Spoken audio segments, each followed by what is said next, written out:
Alright, welcome back everybody. Welcome back to yet another TapDaddyBeats streams, guys. It is time for another Saturday morning cook-up. We're gonna be making beats today. Making some bangers, you know? I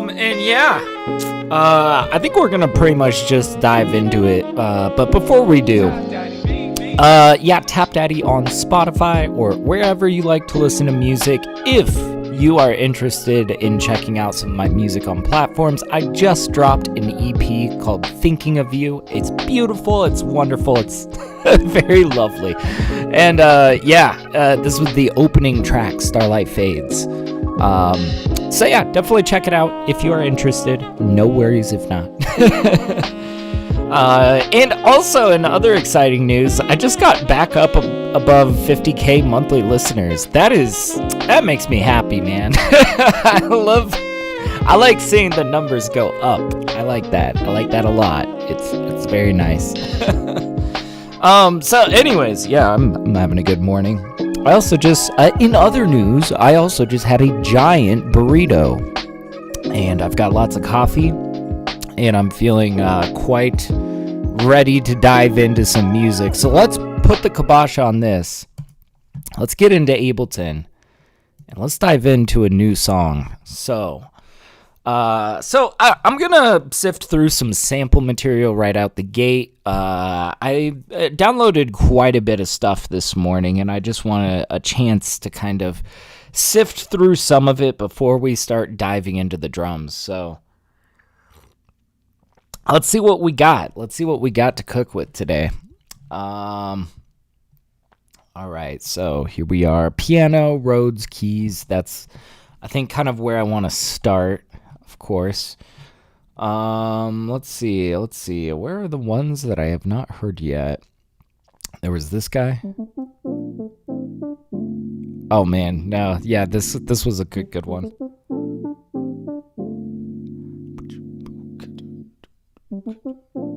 I like that. What is that synth? It's like this meow synth. We had that.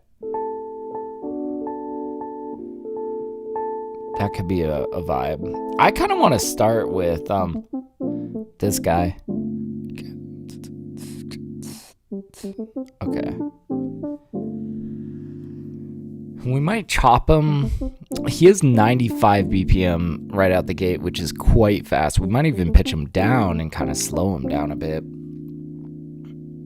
What kind of drums do I imagine for this? Because quite honestly, I feel like hearing these, it makes me want to go like more trap, but like trap R&B. But I don't know. I feel like this could have a lot of potential in kind of a 90s throwback kind of way. I don't know. Let's start sifting through drum sounds. And let's see what we got to work with. Because I already know there's one kit that I think would be really good.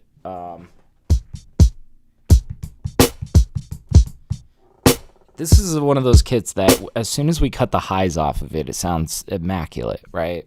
It's a little rough before that, but... So maybe a double time Dilla shuffle would be kind of cool. So let's do a double time Dilla shuffle. Why not? So basically, I think really what we're gonna do is we're gonna just kind of get a rough outline of the BPM here, and then we are going to do a little bit by hand. We'll see. But all right, so.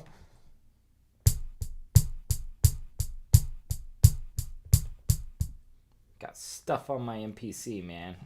Gotta clean this thing.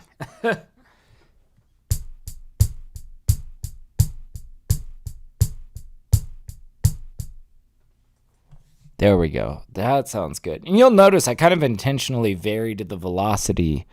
You guys will see why in a minute. So what do we got here? What do we got?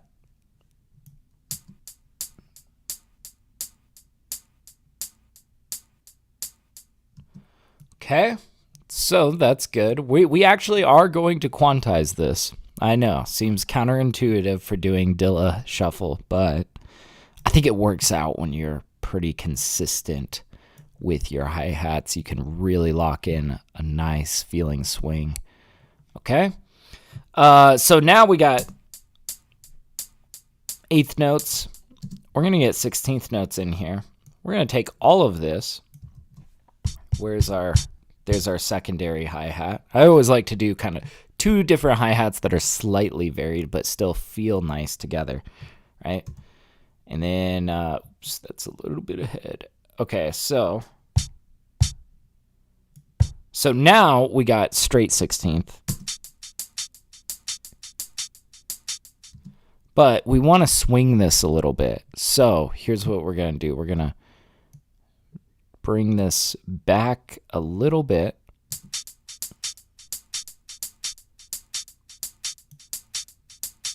I like that. Yeah, that's about the right amount of swing. And notice that I'm just eyeballing it, right? I don't really, I think what's kind of characteristic about how Dilla swing typically goes is it's not exactly a shuffle. It's not exactly a straight 16th. It's somewhere in between, And I think what makes it work is if it's, repetitive, if you've got a lot of repetition of the same exact sort of spacing between, your downbeat and your offbeat, it creates this really nice shuffle that feels very cohesive. But we shall see. All right. So let's see. Now that we've got this, let's loop this. And let's start maybe playing around with, our kick, our snare, all of that stuff. And also, we're at 85.5. Let's just switch this up to like 90. I think we're going to want 90 at least. Okay. So we got that.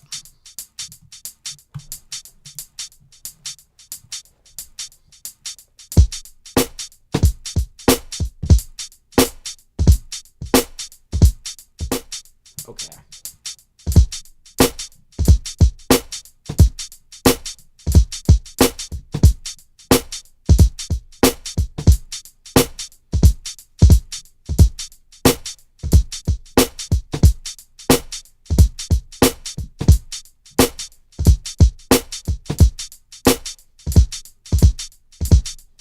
Okay. So that was pretty well put together. There might be a few things here and there that might need cleaning. Yeah, like those last guys. But let's take this out.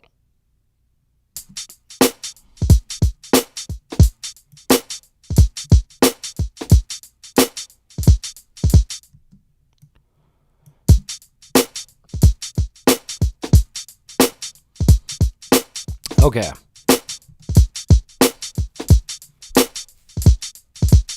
So I don't like how those last ones sound, right? I do think that we had about 4 bars before all of this that we could take a peek at.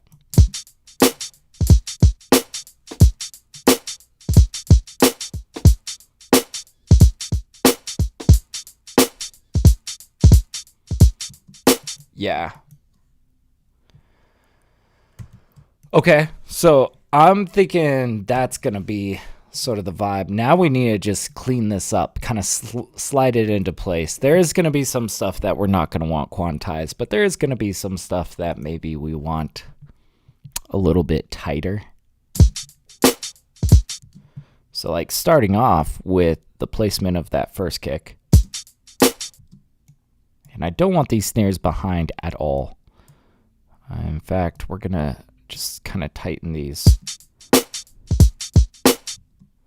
Boom, boom. Yeah, this one might actually just need the tightness.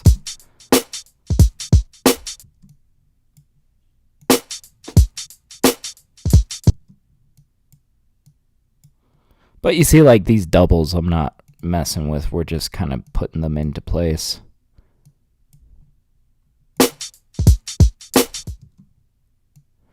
And we might even go even faster than this. We'll see.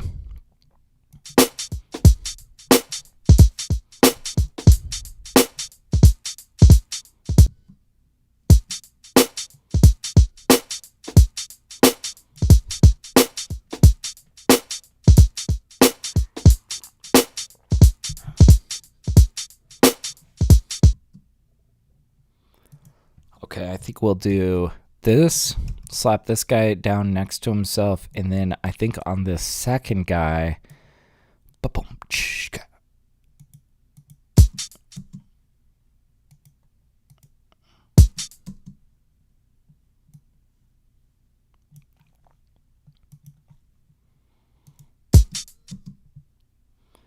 this guy will get changed into a open hi-hat. And he'll be left open until the snare hit. Okay. And that's just really kind of minimal variation, right? We're not trying to overcomplicate things. We're just trying to have something that is solid, foundational and solid. So now let's make these drums sound better, though. I'm going to mono them, first of all. I want them very tightly monoed. There we go.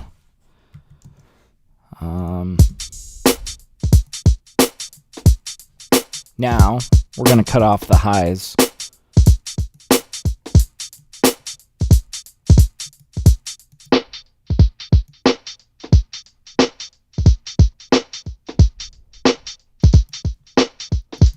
Okay, let's pull out Decapitator. Decapitator? I hardly know her. Sorry, so stupid. Alright, let's...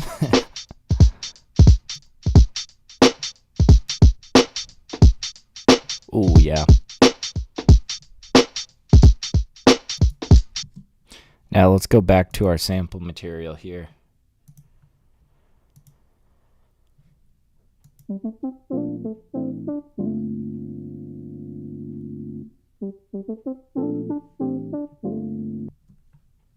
Okay, so we're gonna just slap down a couple of these. I might even get rid of these first two. We'll just give ourselves a little bit of space because we might need to run into this. I am curious, but because I'm not sure if I want to chop it, we might end up just pitching it. And I'm not sure if we want it to start on there.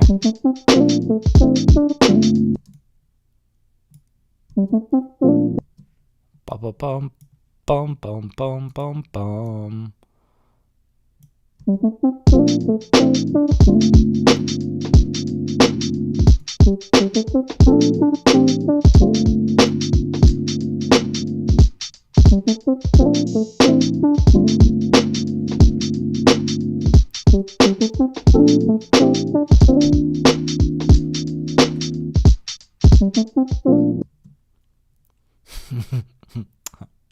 I like where this is going already.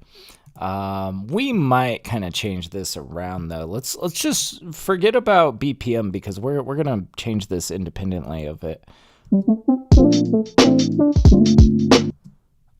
Let's just see what feels the best.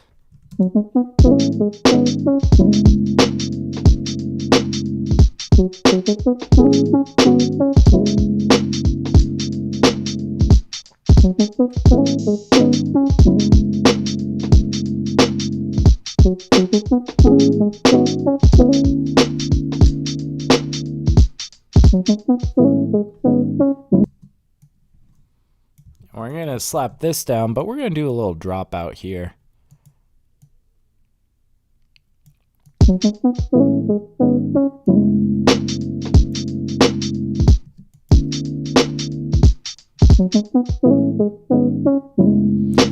Now, I'm just curious, is there any way that we could kind of destroy this sample in a way that might feel eccentric, I guess? I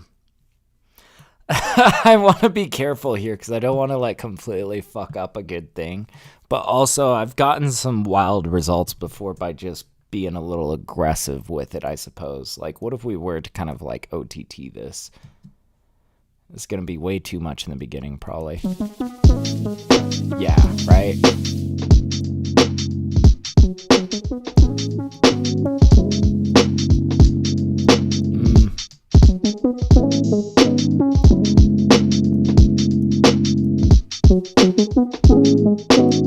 It's going to give too much fuzz.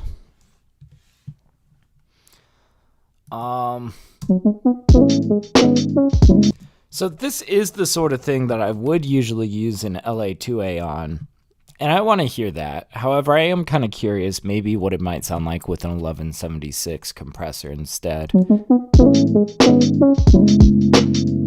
that's already pretty...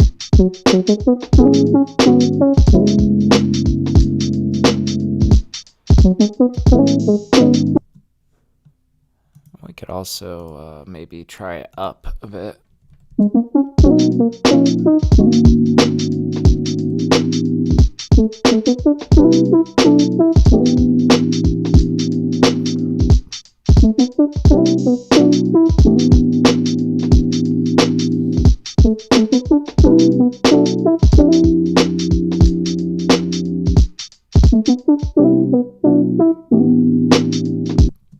We'll have to clean up the dropout here. Here, I'm going to go ahead and just take a full one of these guys, slap them down here just so we have that unaltered so that we can get a little bit more involved here. Right there. I think I want to cut right there. So like...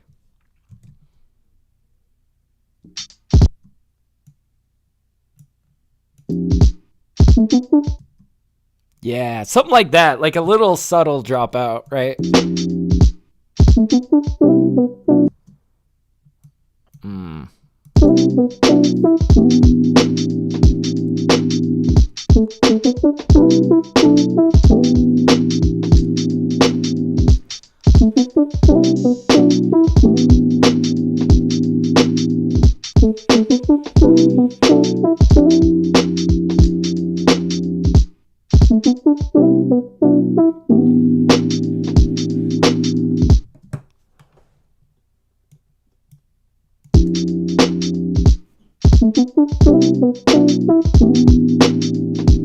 Yeah, maybe we don't hit the full dropout there. We just kind of keep this subtle one over here.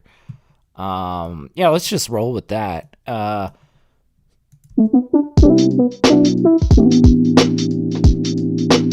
think we are going to do some pretty heavy side chaining to really glue these drums into this synth lick.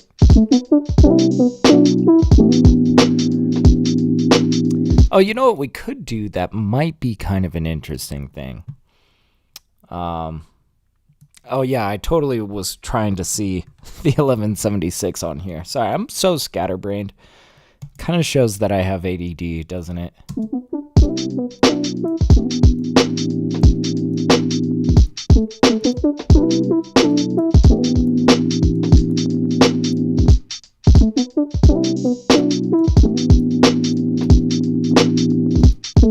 Not really vibing with the sound of that. That's okay though. We can take that off because the LA2A was sounding great. Very clean, very warm. Micro shift. Here we go.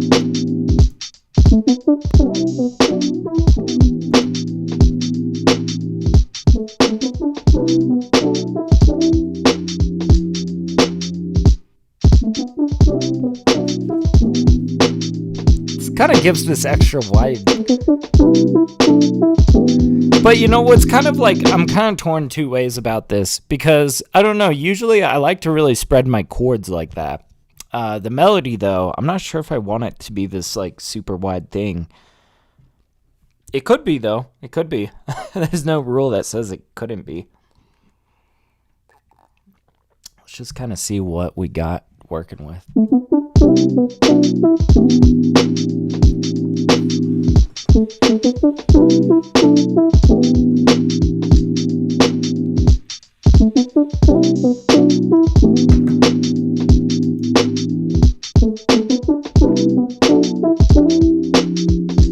Let's Let's turn both these down a bit. I'm kind of enjoying the slight movement in this sort of phasing.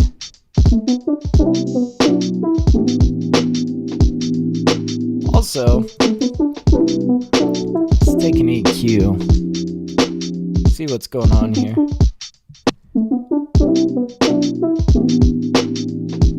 Okay, so it looks like this half is our chords, this half is kind of our, and it's all very centered in this mid-range. I might clamp down a little bit over here.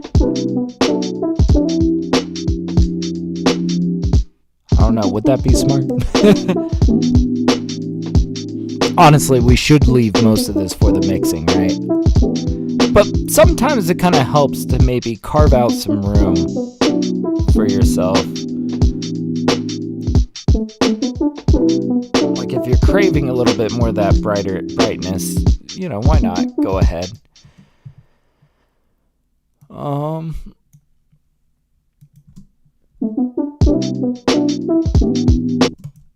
Let's do a little bit of sidechain. I want to just see how this feels first. Let's see, that top guy is going to be muted.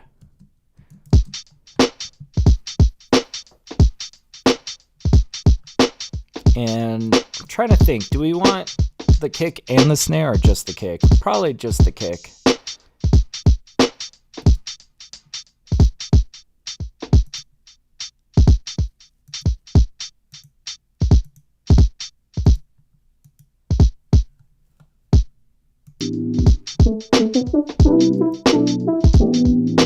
Okay, and this should essentially give our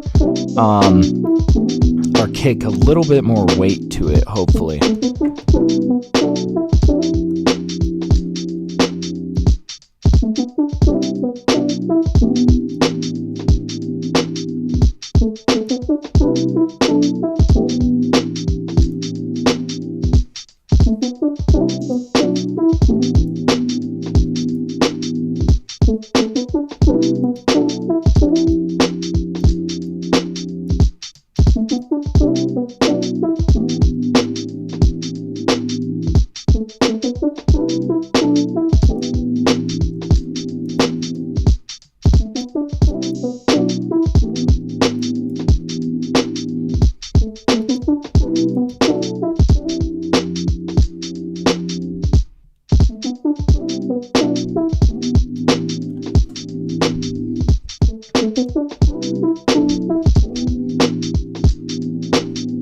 Yeah, I like this.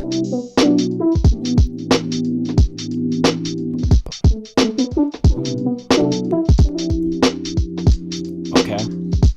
Start pulling stuff out.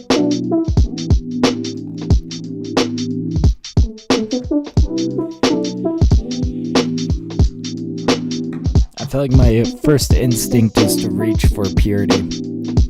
But I might fight that instinct a little bit.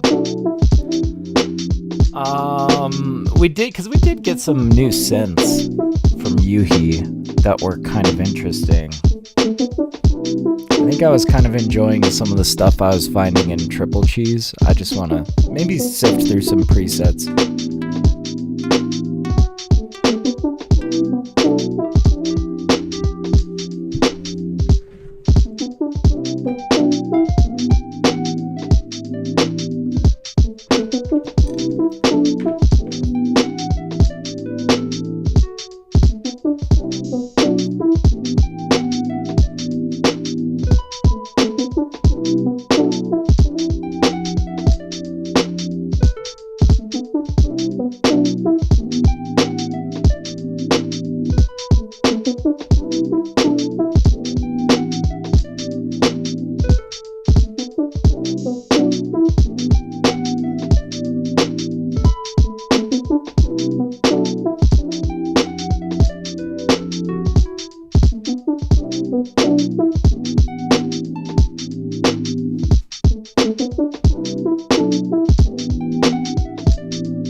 Yeah, maybe something like this. It's pretty simple, but we can spice this up.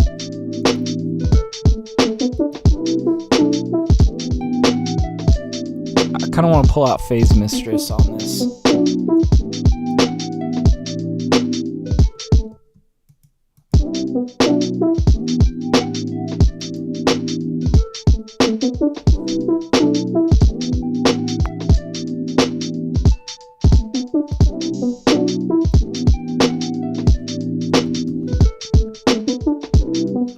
And maybe a little bit of tape reflect on this could be cool.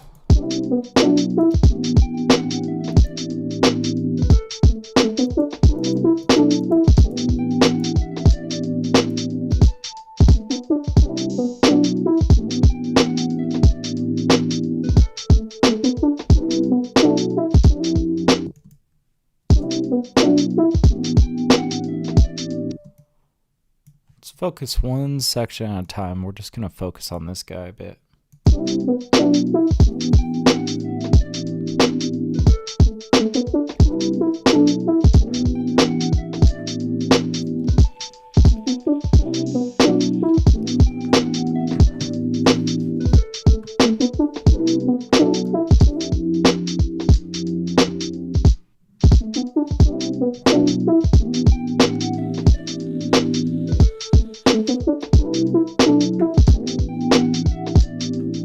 Okay, maybe we will be pulling out purity.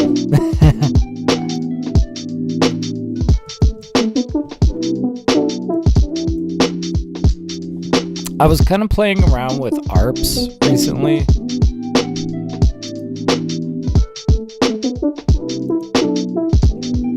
Like, there was like...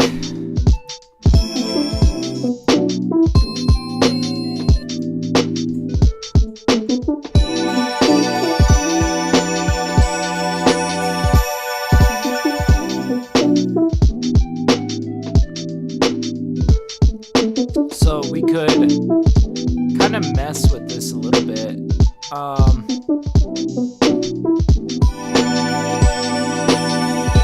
If we got rid of the windmill pad,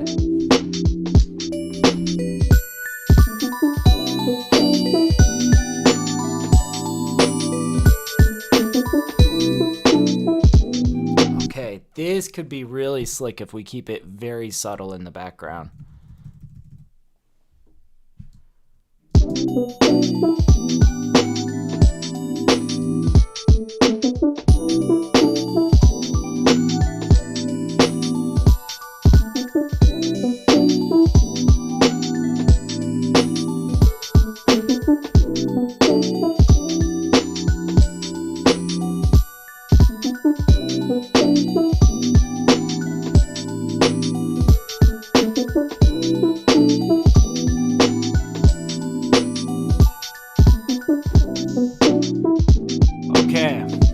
And I liked that arrangement of notes. So it's as played. So I kind of randomly hit this guy like this and it came out.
I want to start pulling out maybe some 808s.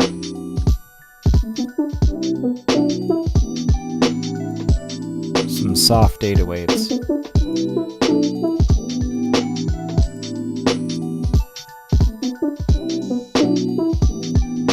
I think I know which ones I want. Yeah, this guy. MIDI, here we go. This honestly might determine the key signature. We might change it. We'll see.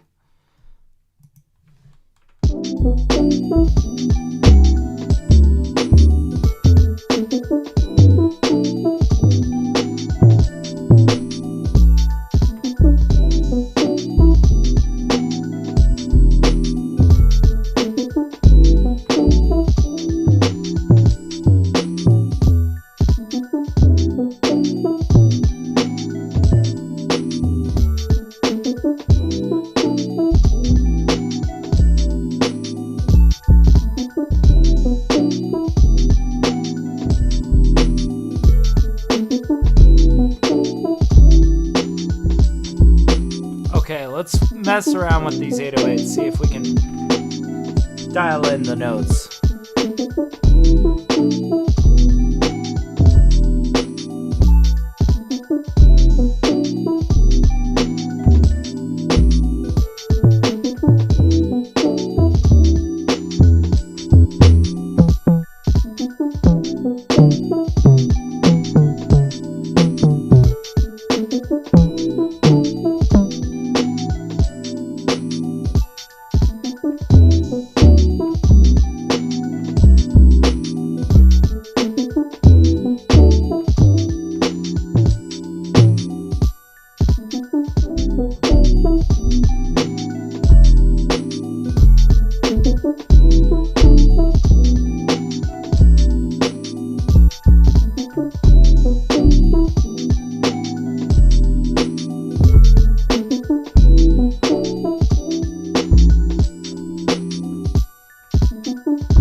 Gosh, yeah, this is where it's like,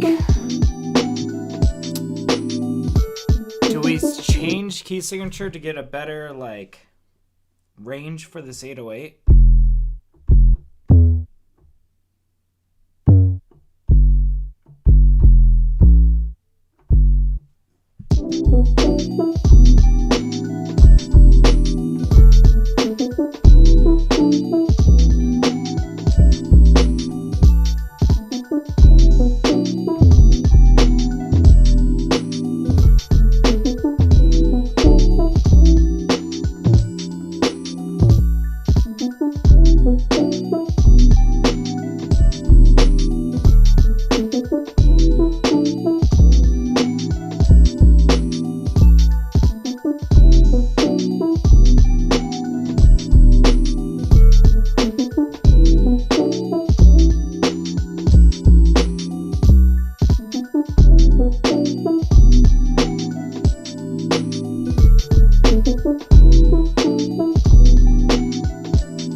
Yeah, maybe we just kind of shift around where we want these notes to hit.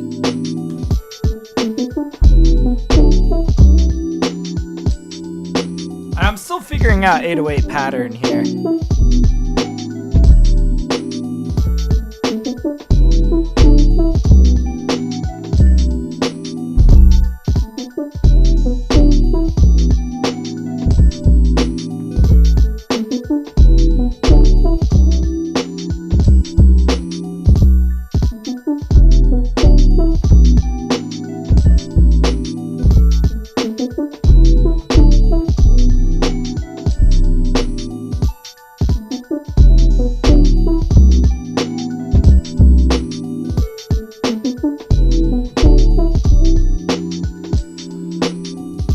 It's not too late to change to pitch shift. Okay, so there's a couple ways that we could do this. But I'm thinking let's just, for simplicity's sake, let's just pitch everything up by 2 steps maybe. And then we'll figure out what key signature we're actually in. So let's see.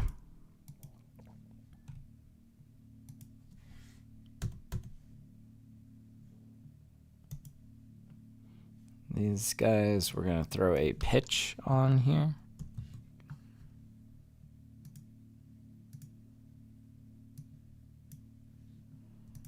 We're going to say up 2 steps, and then same with these chords.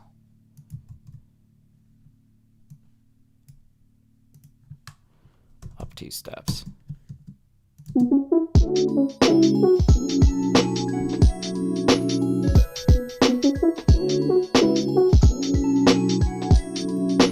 We'll take off this EQ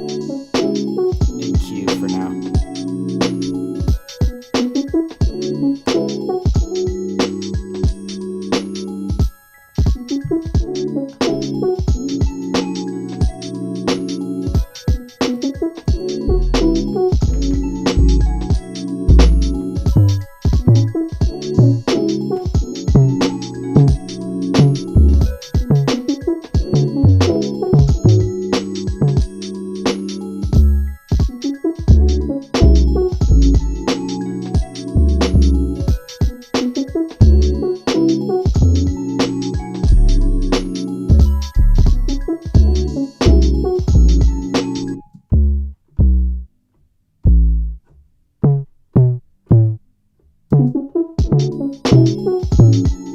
So I gotta figure out exactly.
Good God, this is. I feel like once I stumble onto something great, this is gonna be really solid. And you know, it's like 808s are so foundational. You should really take your time getting them to sound solid, right?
Okay. I think I got something there. We can work with this. Hell yeah.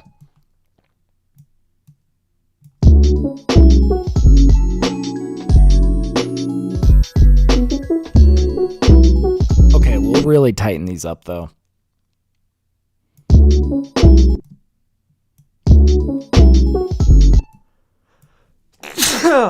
Jesus. Excuse me.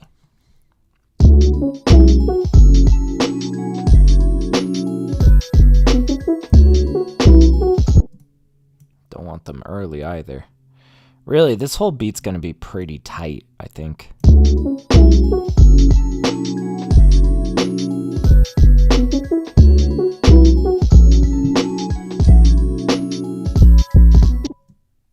See, I'm still not sure about this note.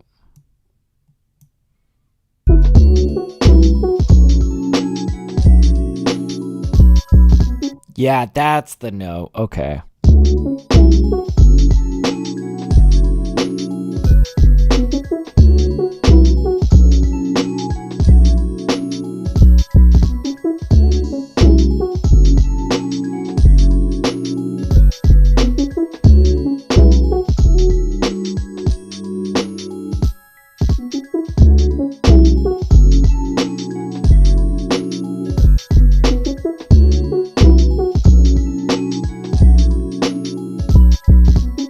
Okay, and I think I want to get even tighter, and we might even do some like pickup note 808s. Kind of interesting stuff.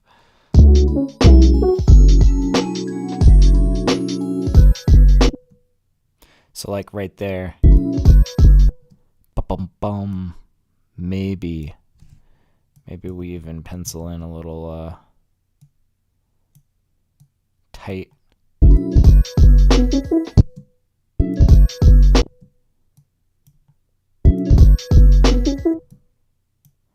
Yeah.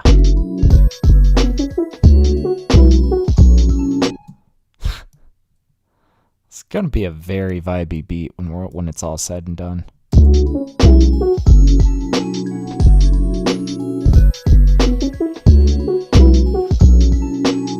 I think really what we need is like an immaculate trumpet lick or a sax lick or something.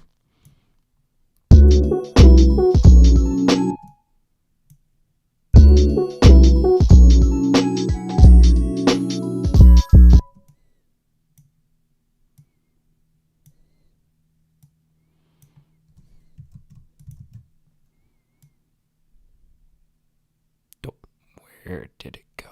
Oh, come on, buddy. I swear, sometimes trying to scroll on Ableton is a challenge.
There we go.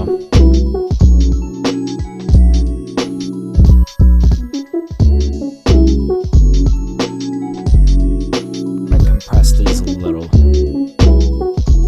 Curious how these might sound through an 1176. Probably not gonna be the best, but gotta try it.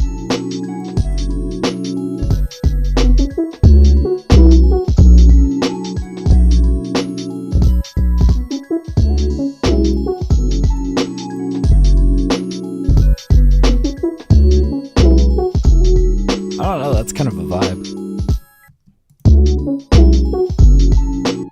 Because the alternative is the LA2A.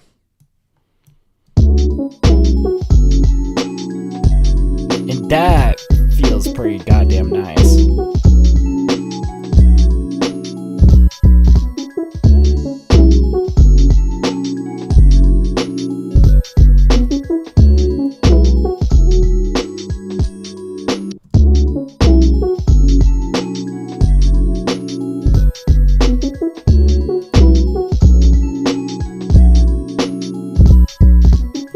Go with the LA2A. Okay. Here we go. Let's go maybe grab like a trumpet or something.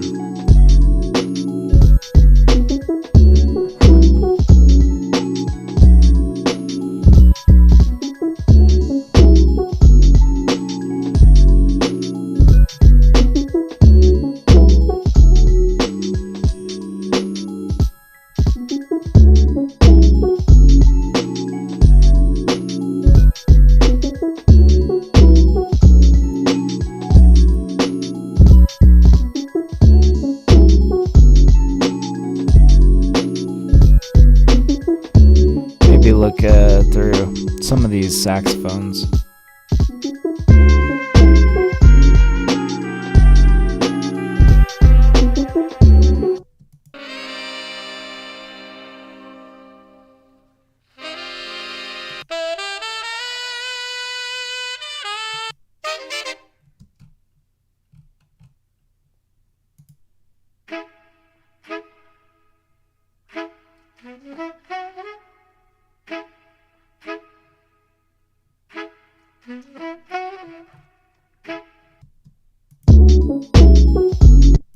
I'm just curious.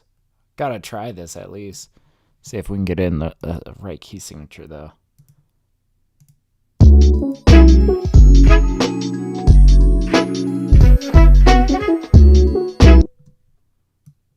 This might be one where we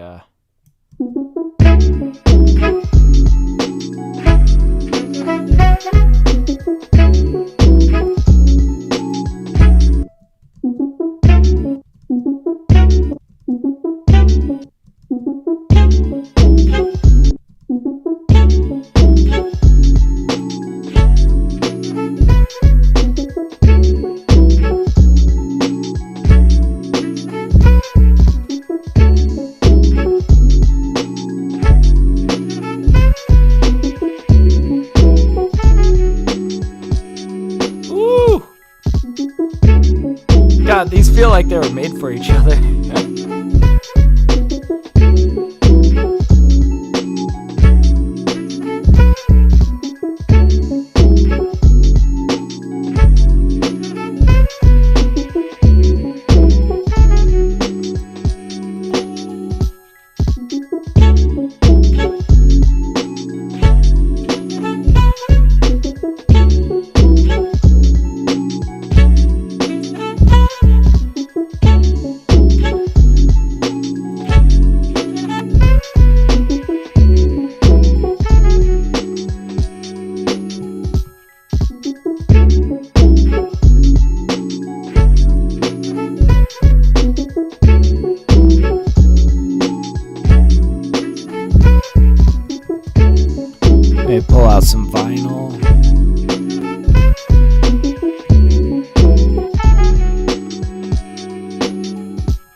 And there's only really one note that kind of bugs me. See, that feels like it comes in a little bit early.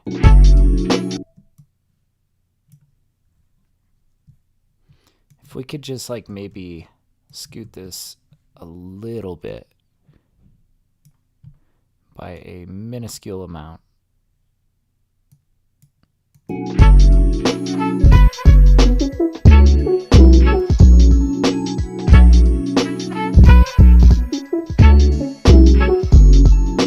Okay, here we go.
Okay, I mean, I liked just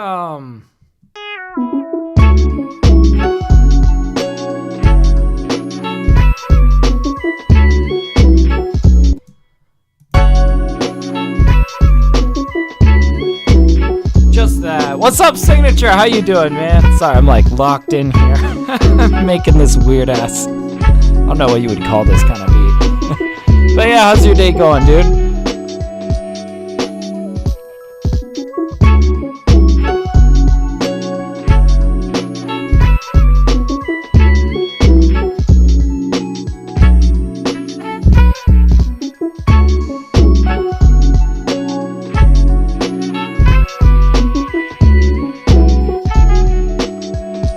Okay, I feel like we have a really sick, like, 8 bars. We gotta do something from here, you know? We'll keep it moving on. Figure out what we're bringing over. But yeah, he says, cool, thanks, bud. Hell yeah, man. Hell yeah.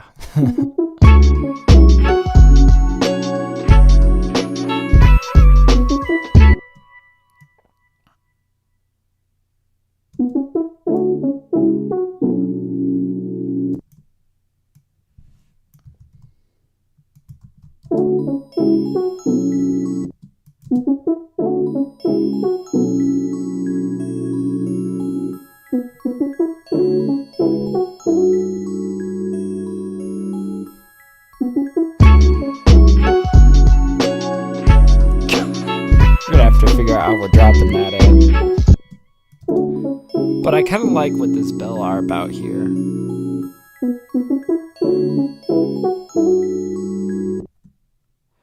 We could, maybe instead of looping it like that, we could just take the first half of this. All right. And give ourselves that little walk in.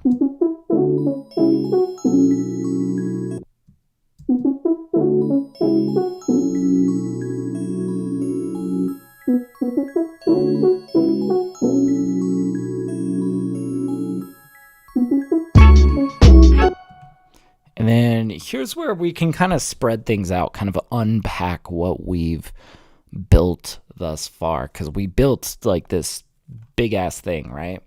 But logically, like what comes next? I'm not even sure if we drop the 808s in yet.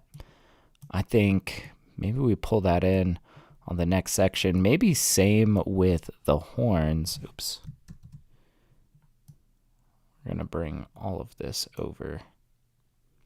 I'll just highlight it like this.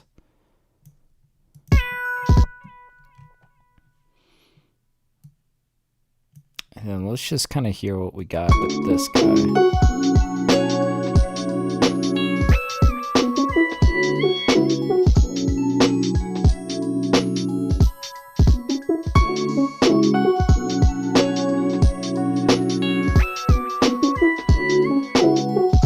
Maybe we do need these 808s in here.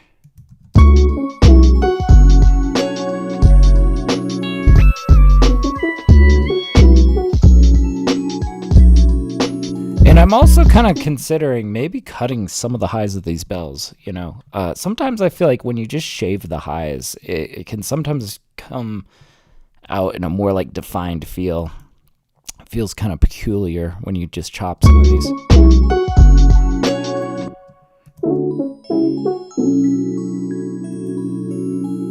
I don't know though, there's a lot of good high-end stuff going on in these bells. I just want to make them feel like this more like compact thing.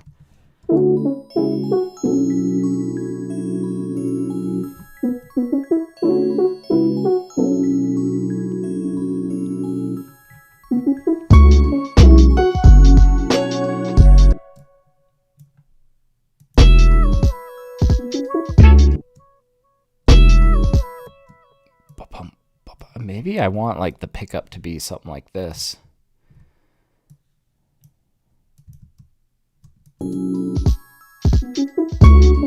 There we go. Hell yeah.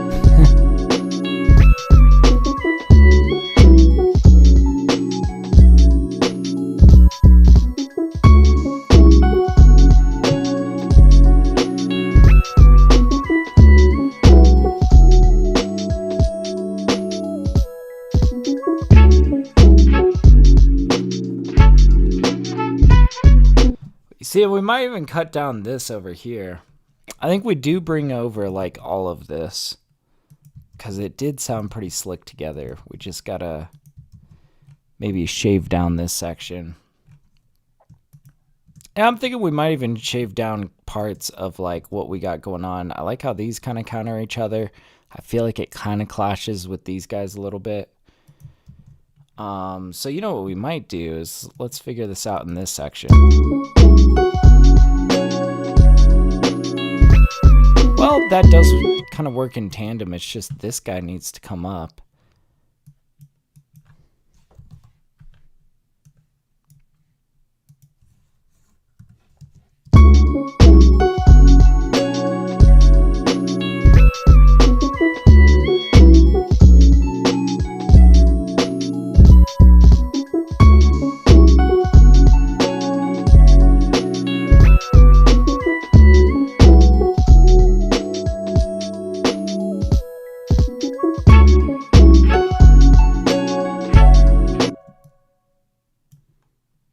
I'm thinking, let's get rid of this guy.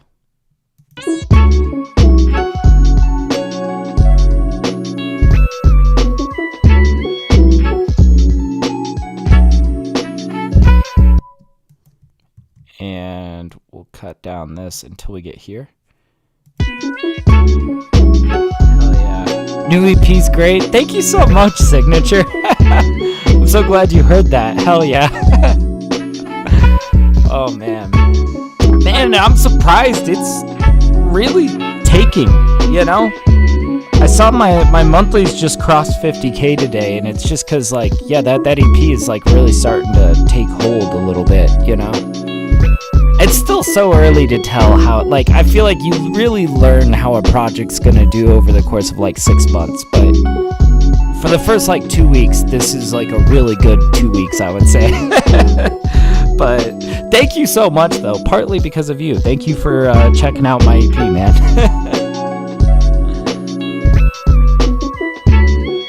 Oh, man. It feels good to have that one out. That's been on the backlog for a while.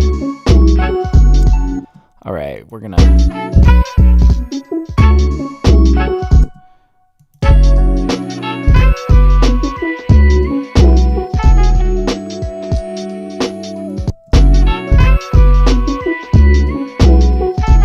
Okay, and I think this is kind of like where we're at. Whew.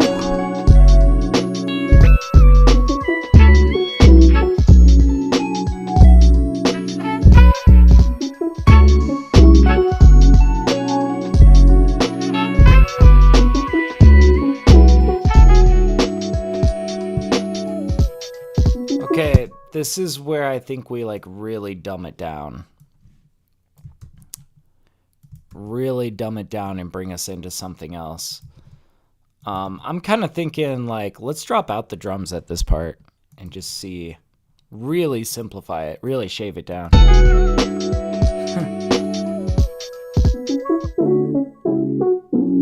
Here we go. Yeah, he says, yep, it's a good feeling EP. Thank you, man. I just like had a big collection of like these, I think the key word I would give it is lovely, right? Like these lovely kind of chill hop tracks. Felt like it needed to be a project. And I feel like that's when I come up with my best EPs, and is when there's like a very clear association, right? I don't know. I feel like so many EPs that I put out feels so spur of the moment because it's like, it's usually like I'm sitting on a stack of like 300 demos, but then there's like 5 of them that just feels like they belong together, you know? And those tracks felt like they belonged together in the sense that they were all like really heavy emphasis on the lovely vibes, you know? It's just, oh man, I'm a sucker for it. I'm a sucker. It's kind of cheesy too, and I love it.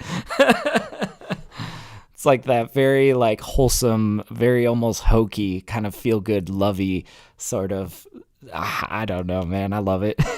Yeah, he's like ditto. Yeah, man. Putting out music is fun.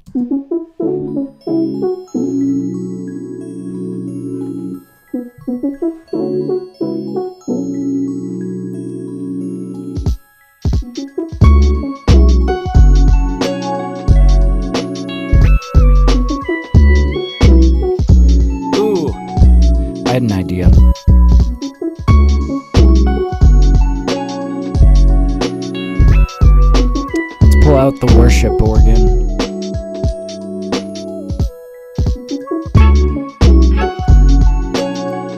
Here we go.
Okay, I'm thinking something sparse.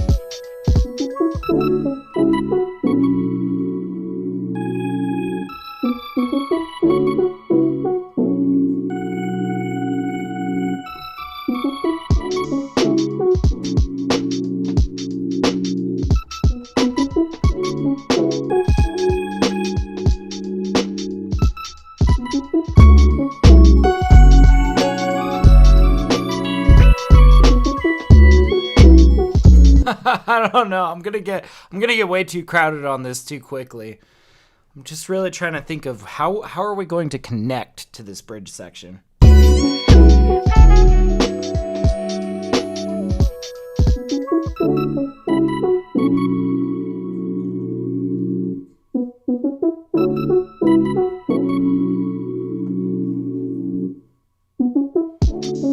Okay, let's start there and build outwards. You see, sometimes it's like you kind of need to think really simple in terms of like, well, if you don't have an idea for like the full phrase, right?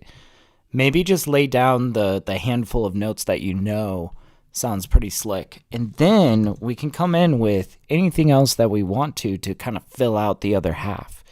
This is where we get a lot of good counterpoint kind of stuff, right? Something that I haven't really pulled out much in this track is augmented mallets. I know that there are some sounds in here that would really serve us well in a track like this.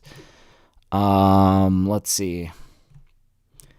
I'm thinking, first of all, these golden ferns. Let's find a chord that, like...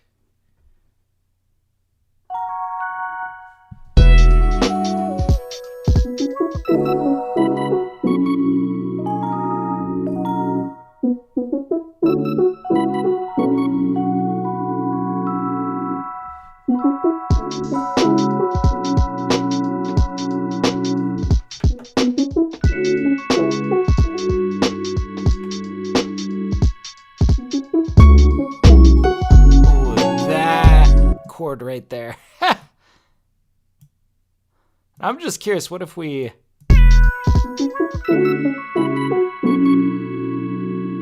Ooh, yes. Okay, starting to build on something here.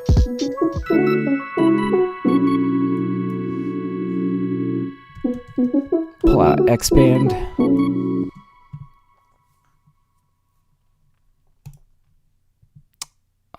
Soft leads. Let's go with Japanese Boy, maybe.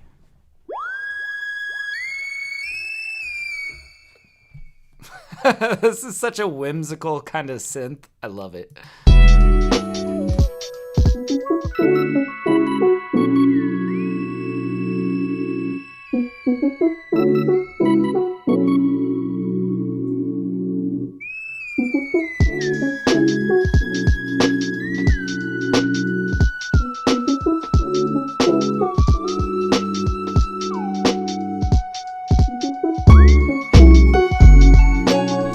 Okay, well, there was like one lick in there, one little turn of a phrase that I liked.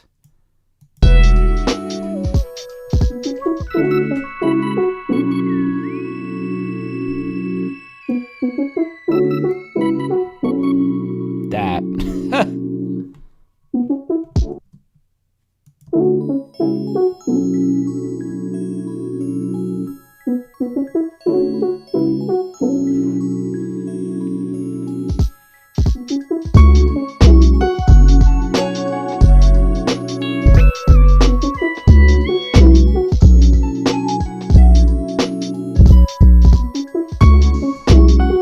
Might turn down these 808s actually.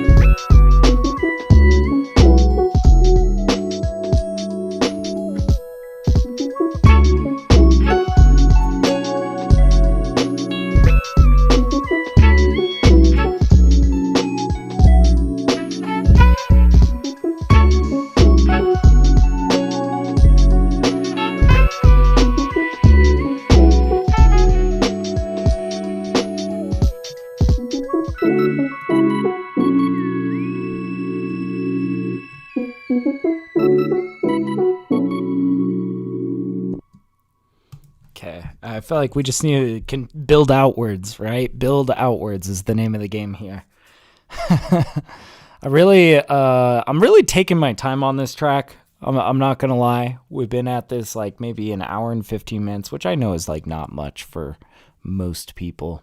I feel like I am kind of diving into a more, this is like more than a rap beat, right? Which this is kind of an odd beat for me to do this on, quite honestly. It's not like very in that instrumental vein that my Spotify audience is so used to. It's just kind of this, I don't know. I don't know how to describe it. This is sort of a soundscape that I've been kind of like working on for a while. You know how like when you discover new sounds, you start to build out your mental mapping of like what sounds I like to go to, right? And I feel like this is sort of like a different configuration of that mapping that I've been kind of like discovering a lot of new sounds and really, I don't know, uncovering a lot. We're going to pull out another X band. And this time I think we're going G keys. Let's go for the G keys. GS Piano is, I believe, the name of this preset. It sounds pretty good in the highs.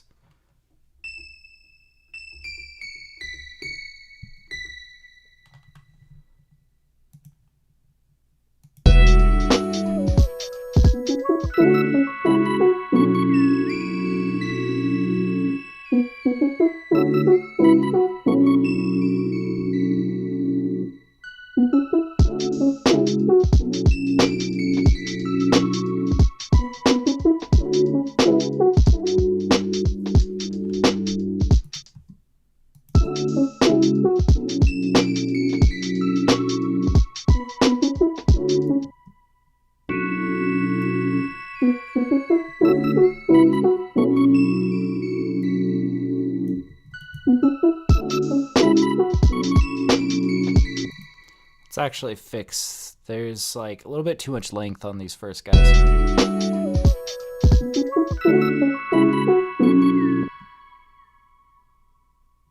And these guys are pretty late.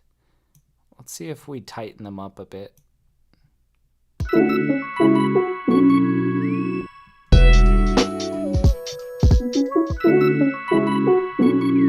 I don't know though. Did they need to be back there?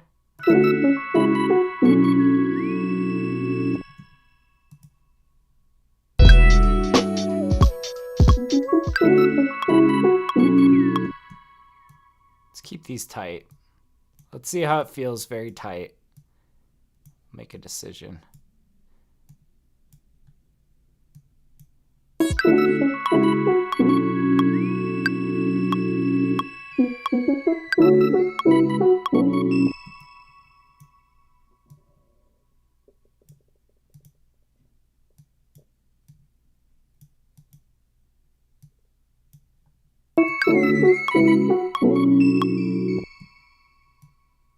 That guy does need a little bit of length.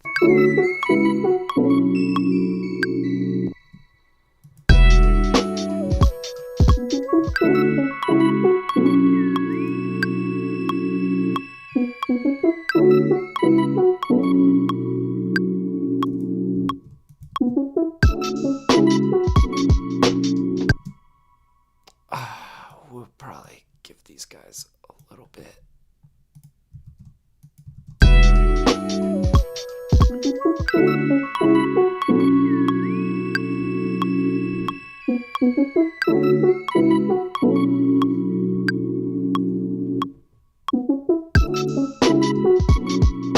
There we go.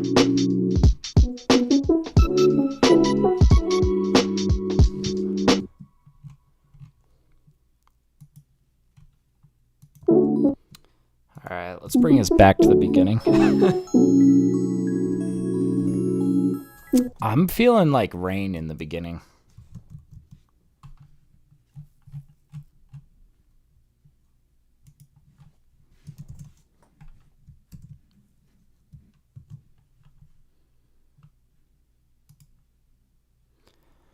All right, let's go into our ambience.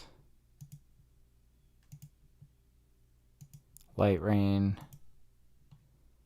There's a couple of these light rain in the car that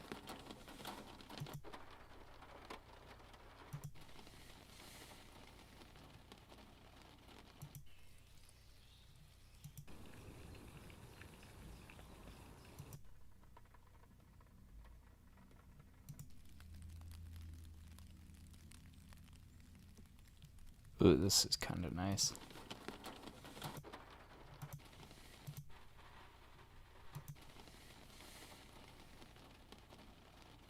Probably this guy, but we're going to cut out that fuzziness at the beginning. Unwarp this.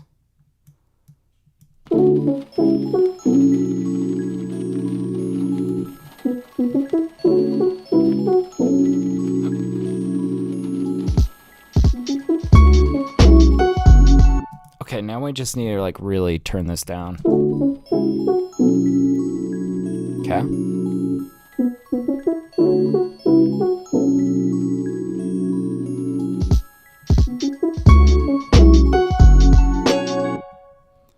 Also, maybe we'll borrow this guy on the intro.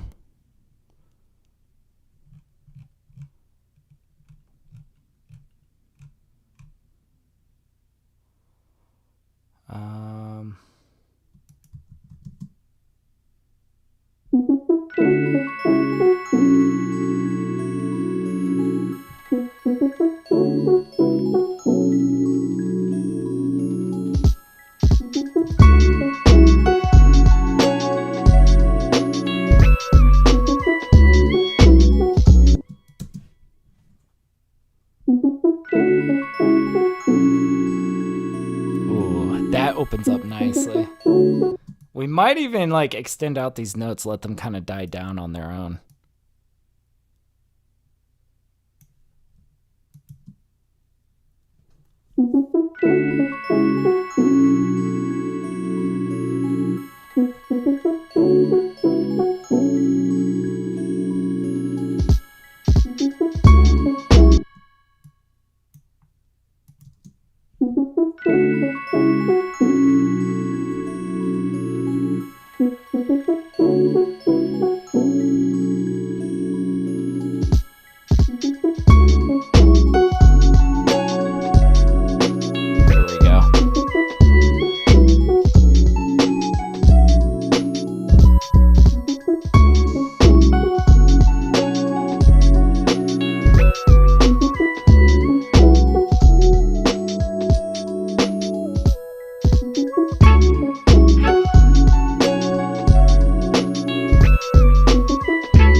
kind of had a better idea for how we drop these guys back in on the snare.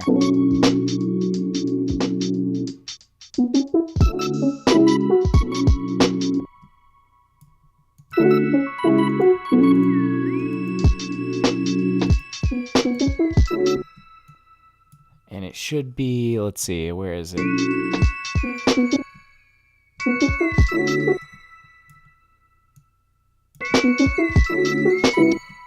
Yeah. Here we go.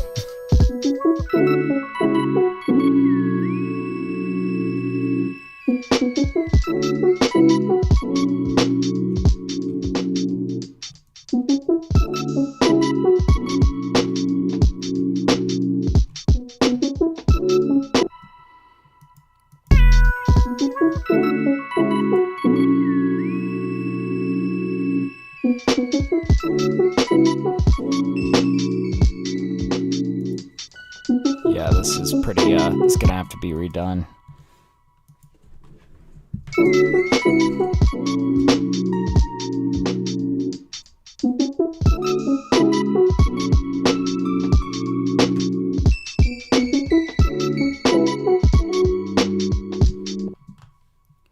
Okay, so let's zoom in on this section and really get it squared away.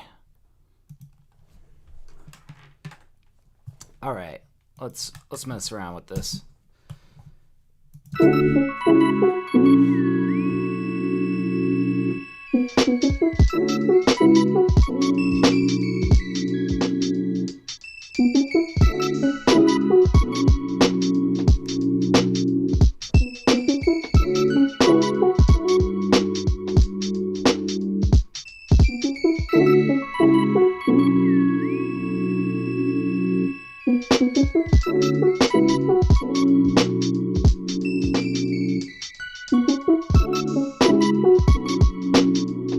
Yeah, just that. That's gonna be kind of our connecting point in the middle of this.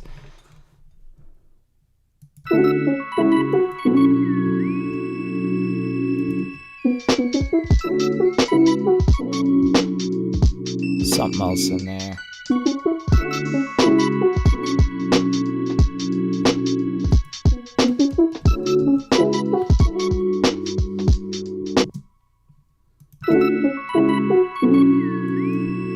Okay, I think I got an idea.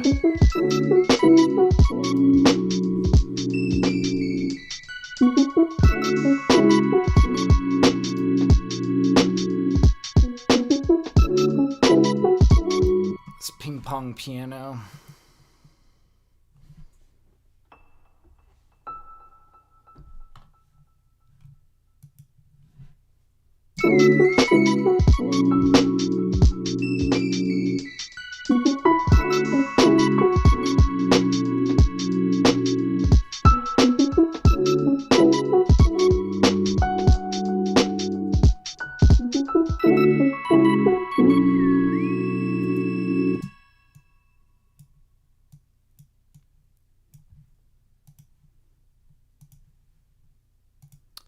Okay, we're gonna increase the level of the delay.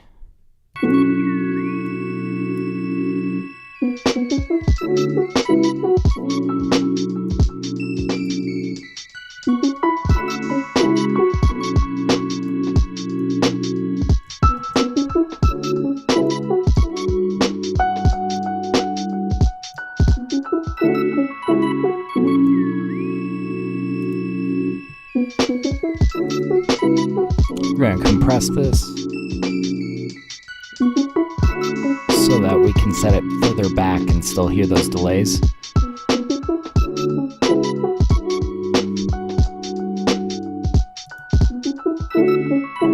Okay.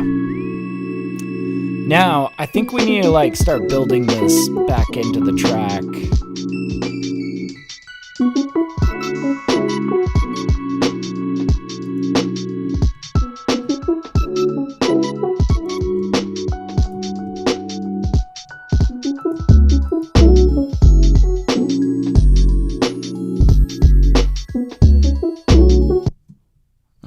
Something a little bit odd here. Do we have... Oh, it's because these guys are a little bit odd.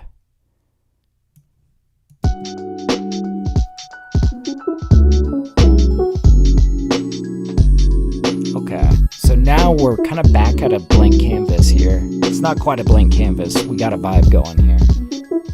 We're going to just try to build this back up, and the goal is to meet back up with this horn section. All of this other detailing can be swapped out for interesting other things, you know. But I think the goal is that we come in over here with this guy.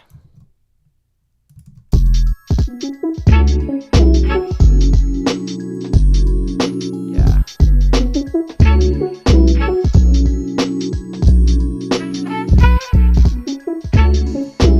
All right, but let's back it out and let's hear what we got so we can kind of see where we're at with this.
Here's where we just got to come in and be kind of light with it.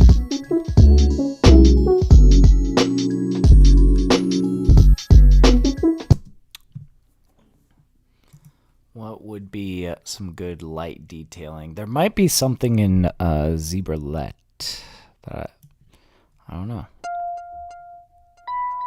Let's just sift through some presets here and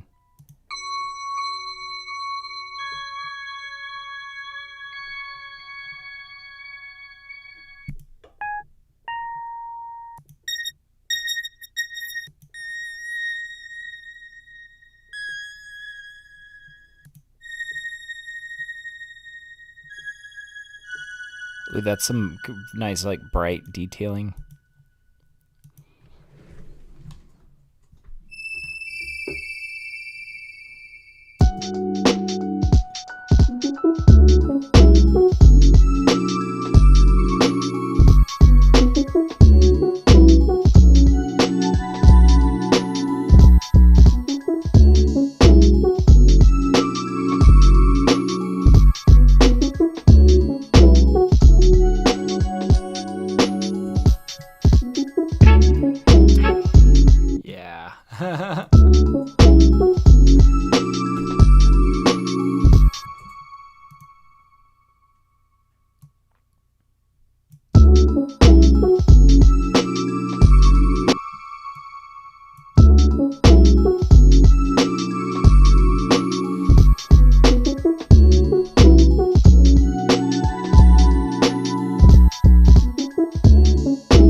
Really turning this down.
Okay. Getting places.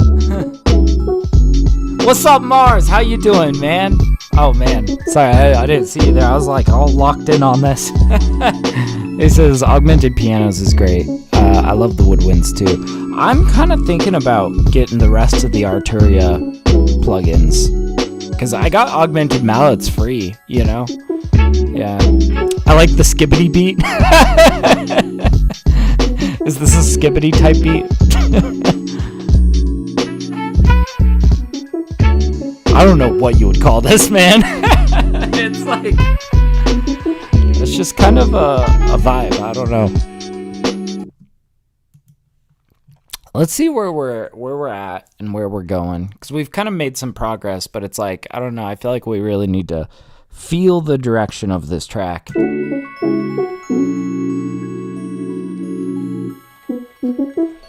But yeah, he says, I have them. I use them more than Native Instruments products. You see, that's how I feel about augmented mallets. I'm constantly pulling it out. I'm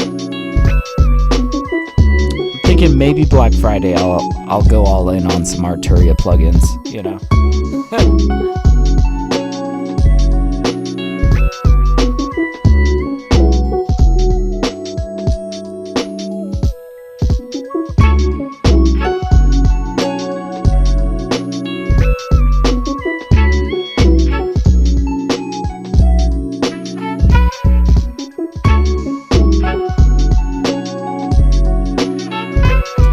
V11 collection, not the 12. Fair enough, though.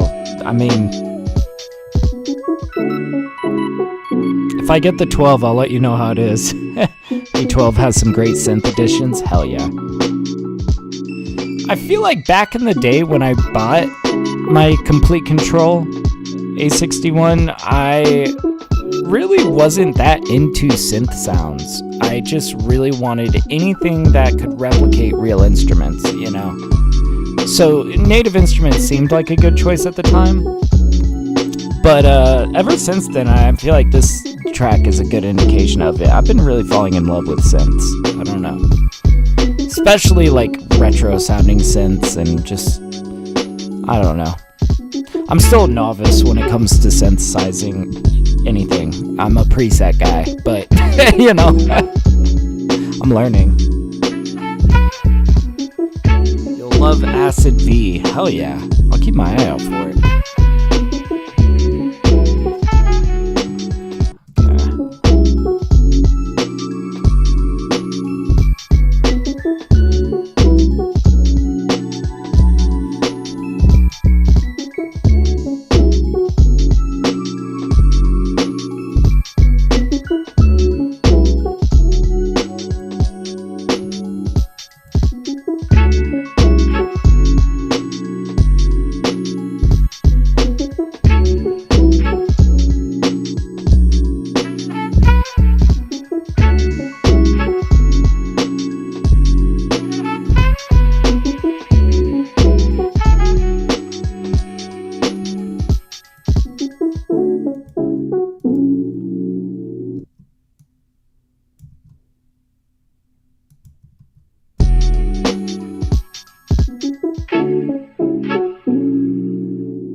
Not sure if that's going to be the right move.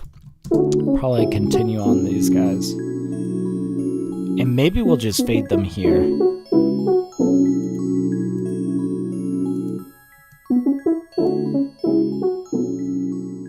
There we go. Wow.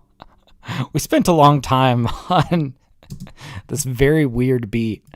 I love the sound of this though. Let's save it and listen to it again. Oh man, this is a vibe. Let's see. We'll save this. I think we're on song 1048.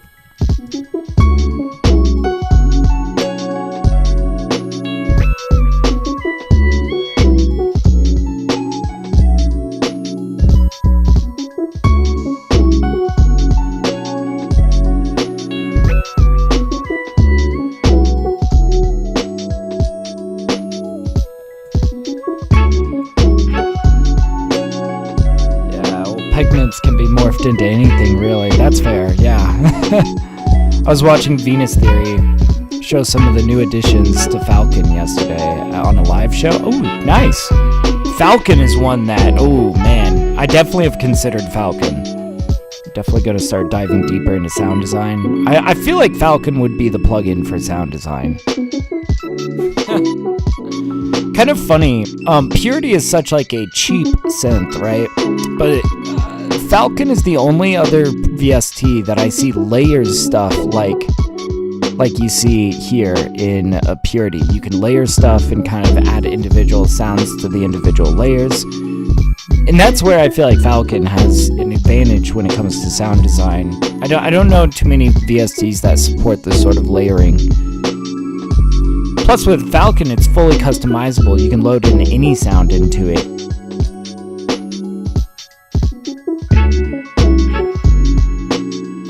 Yeah, definitely a good replacement for Contact. Yeah, I got you on that.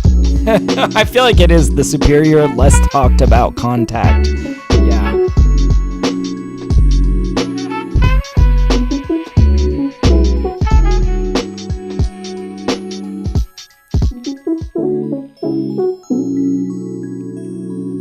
Alright, well we got something sick here. We might only be making 2 beats today. We got about an hour, 20 minutes left. We can definitely make another one. Probably another pretty sophisticated beat too.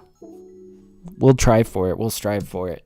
I'm gonna grab a little bit of coffee though before we do. Boy, that was quite a track. While we are doing that, I shall play for you guys. What shall I play for you guys? I feel like I've been playing so much off of my new EP, Thinking of You. But what are some of the tracks that I haven't shown? Oh, you know what? I'll show you guys Orchid Freckles. Orchid Freckles. And then it'll probably run onto this track a little bit. It's only 1:30. But yeah, for some reason, Spotify really likes Orchid Freckles. It's been getting a lot of radio play. I'm very pleased to see that, you know? But anyways, if you haven't checked out the new EP, Thinking of You, definitely consider checking it out. You can find it on all platforms. I am TapDaddy on all platforms, and this is the Thinking of You EP.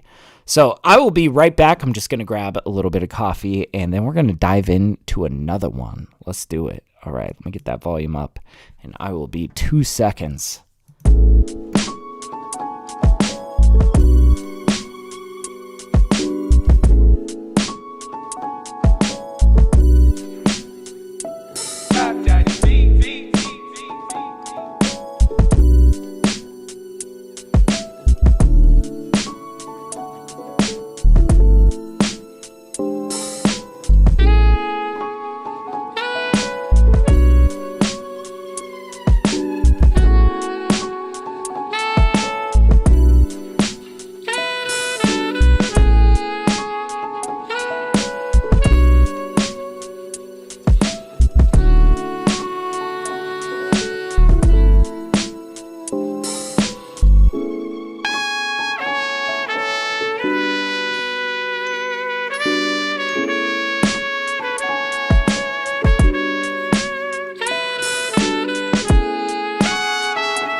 Okay, I am back.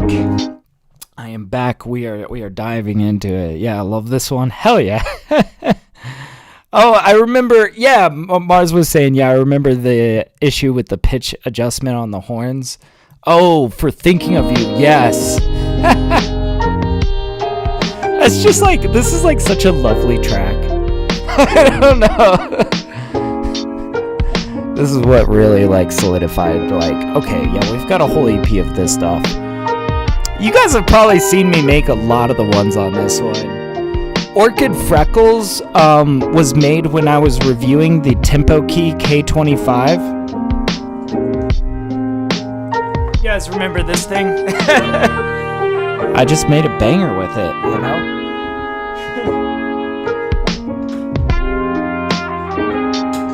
But yeah, it kind of has that 70s cinema romance movies feel. Yes.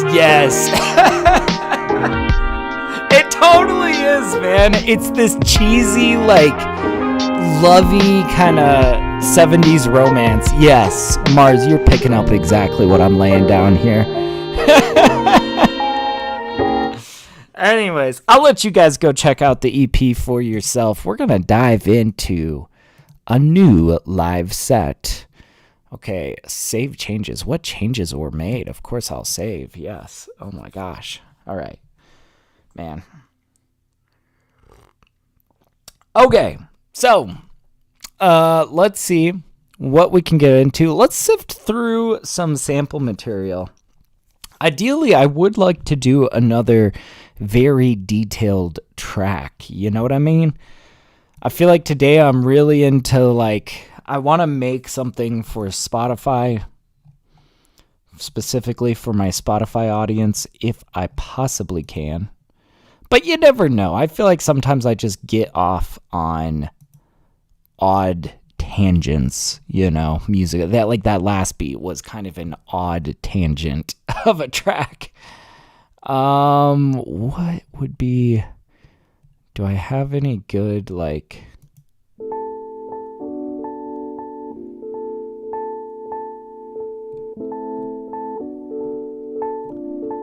That could make for a good Last Leave Earth type track.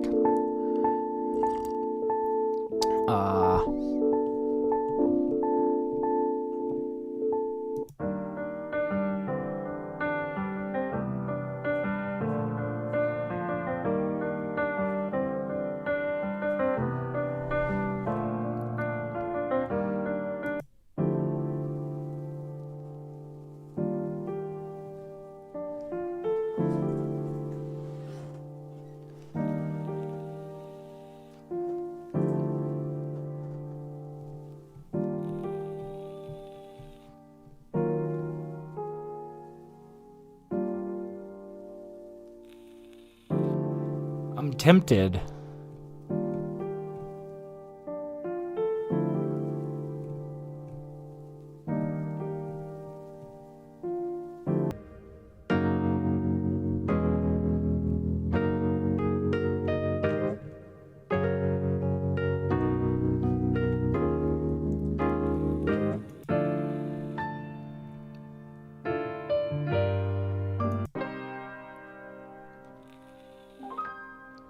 Let's start just sifting through some of these. I've been trying to, like, find the ones that are new.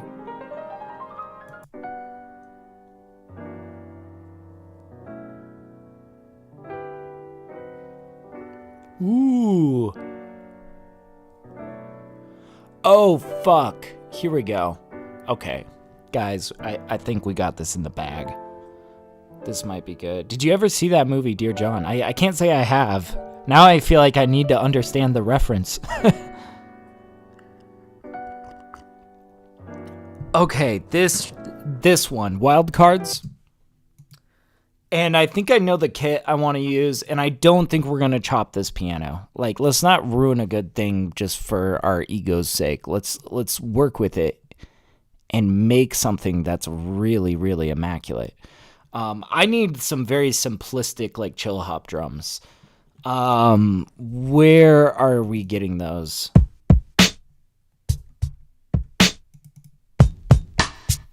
There's some that I know of that I want to find.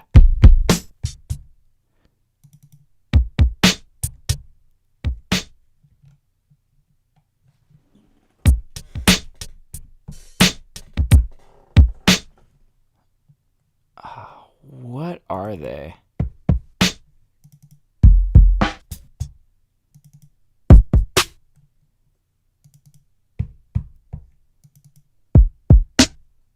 These are the ones that I was thinking of. These are very simplistic chill hop tracks. I think it'll be a good vibe.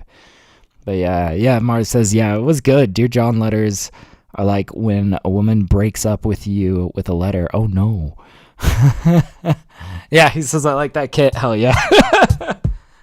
We're gonna do something cool with it. Let's and I feel like the idea behind this kit as well is to keep it tight and simple, and you can usually hit something like that sounds really good over some beautiful, like, dark piano kind of sounds. All right. Boy, we're really putting in the work today, guys.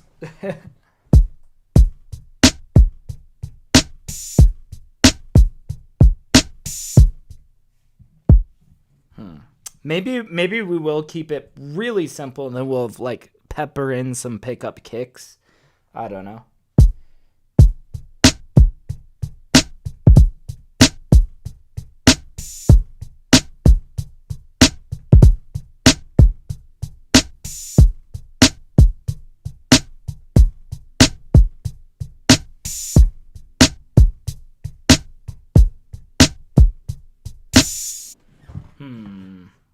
Do we want to shuffle it like that? That could be cool.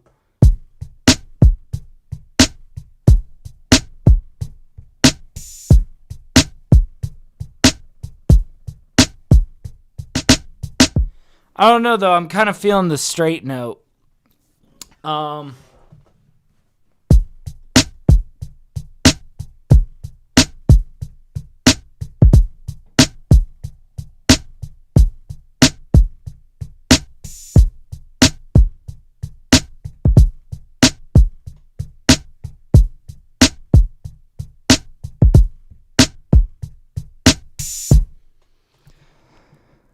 Let's capture that. Let's see what we got here.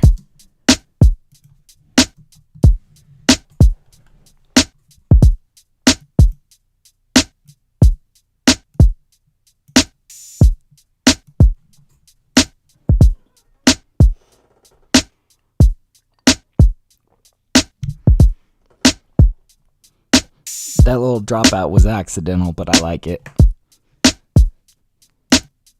Okay, let's go back. Let's put, now here's the moment of truth. Let's pull out wild cards. We're definitely at a higher BPM.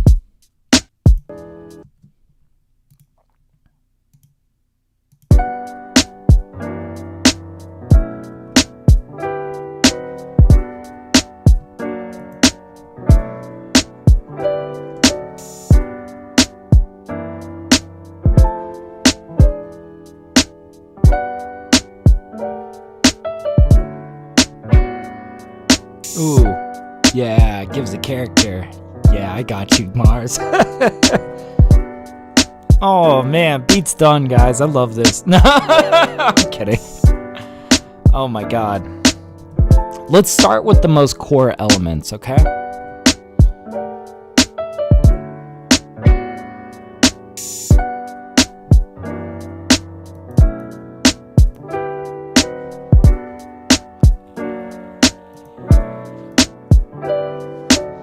I think we have better definition when we warp by complex.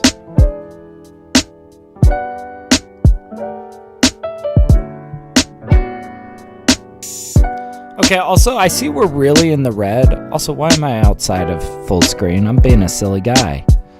Okay, let's make sure that we don't get used to this high volume. Let's take this opportunity at the very beginning of this track to turn these guys down.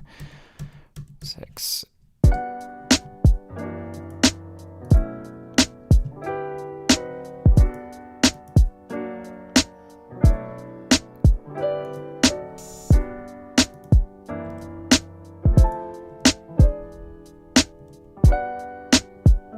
Yeah, excellent piano, dude. Well done. Thank you. I sampled it myself. I mean, like, I don't know, man. Sometimes I feel like, you know, I crave like certain jazzy progressions that I just don't quite have my chord theory down yet. Plan to, and I'm working on it, but that's not gonna stop me from making tracks like this right now, you know? He says, nah, man, we want to get loud, like Twisted Sister loud. Yeah, watch me turn this into a Twisted Sister type beat. No, not really. Let's go find an irresistible trumpet lick. Hopefully. That's the idea. Irresistible trumpet lick.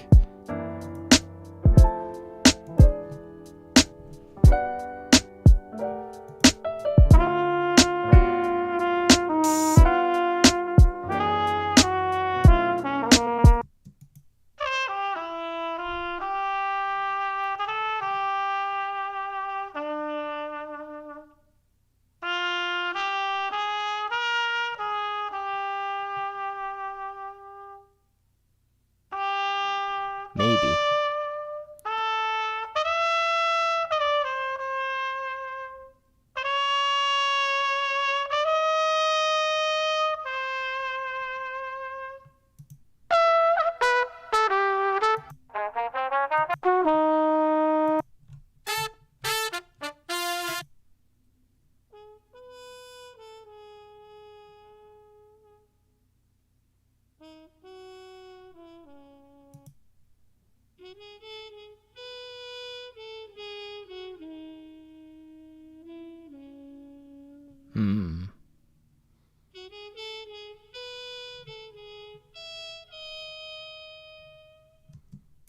This could be good.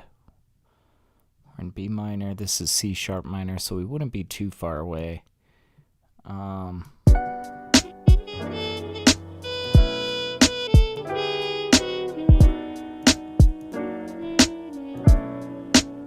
So if this is C sharp minor,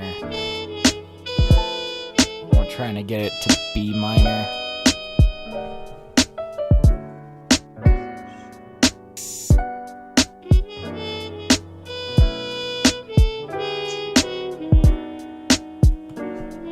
We should be able to pitch this down by 2.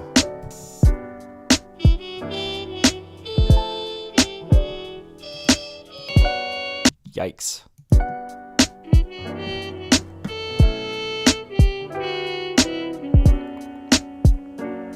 I feel like the horn player played for the president at some point.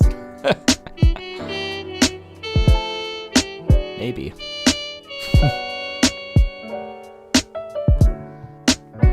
I feel like we're not quite there yet.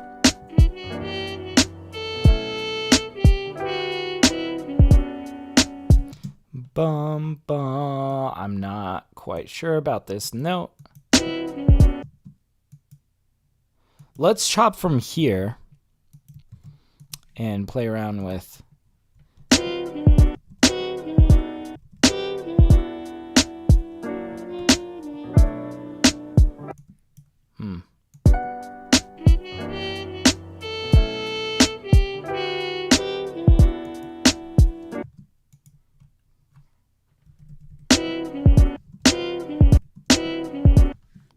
Bum.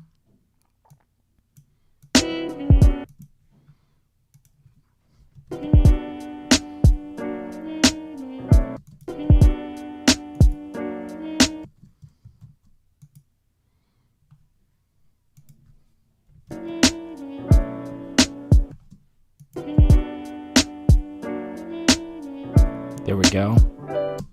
There we go.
kind of want to do something with like a delay pitch.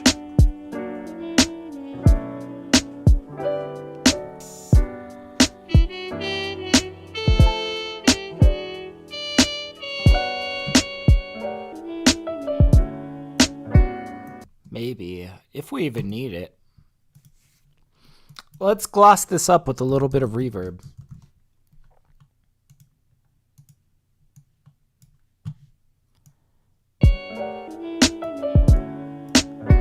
Boy, I'm like quite locked in on this one, but I think this is gonna go somewhere pretty nicely.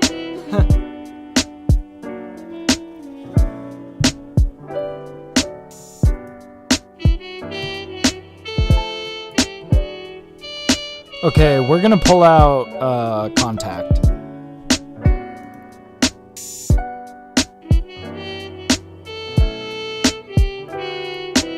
Contact 7, because I feel like it's less buggy than Contact 8. Let's see.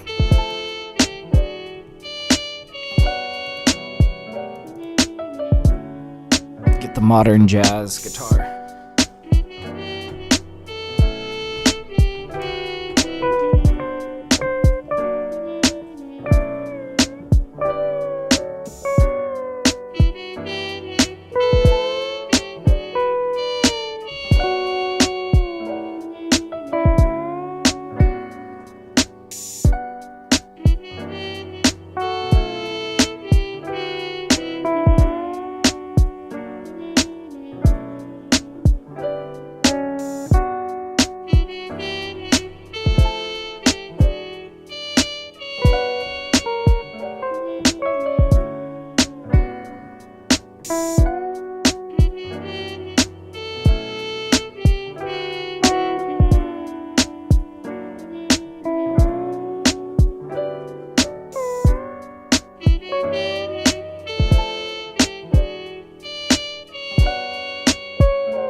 There we go. Maybe something like this. And we'll really gloss this up too.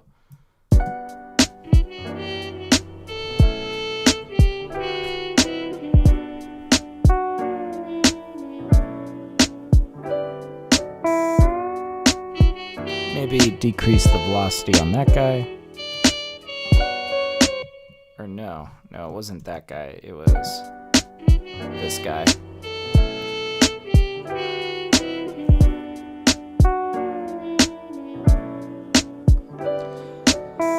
But yeah, agreed. I never upgraded to Contact 8. It just crashed on me so many times, man. I got sick of it. Didn't really improve much either. Just got buggier. I feel like it's just a buggier version of Contact 7. I'm sure there's reasons why you might want, you know, Contact 8, but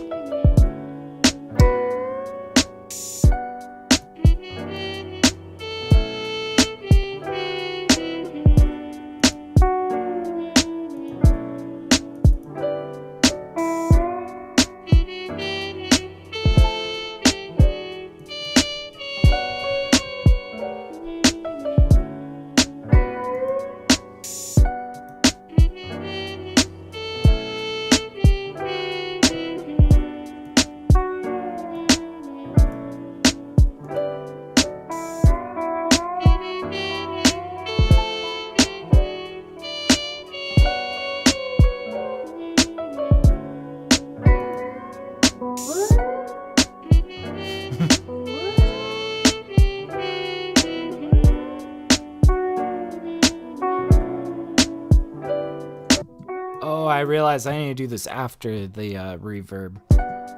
Okay.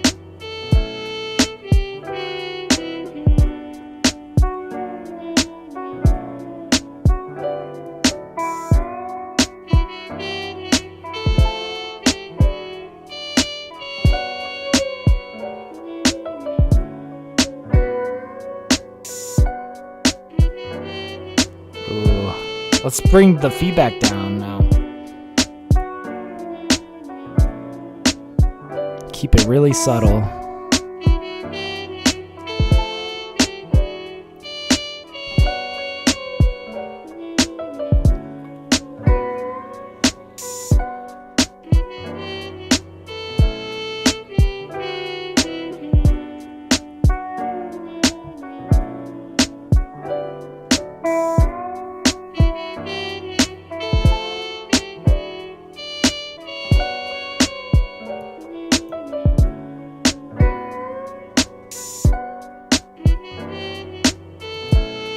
God, this is a lovely vibe. Let's see. Where do we want to go from here?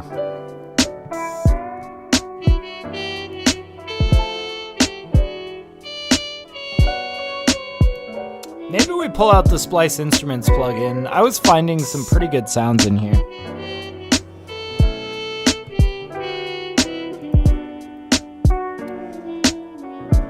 Like there was one in ambient guitars that was really cool. What was it called?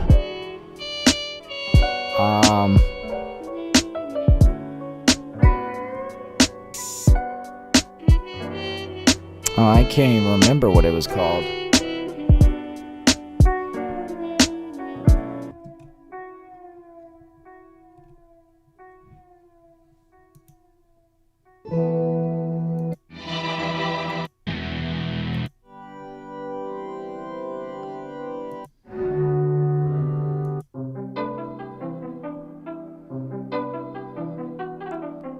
This is an interesting sound.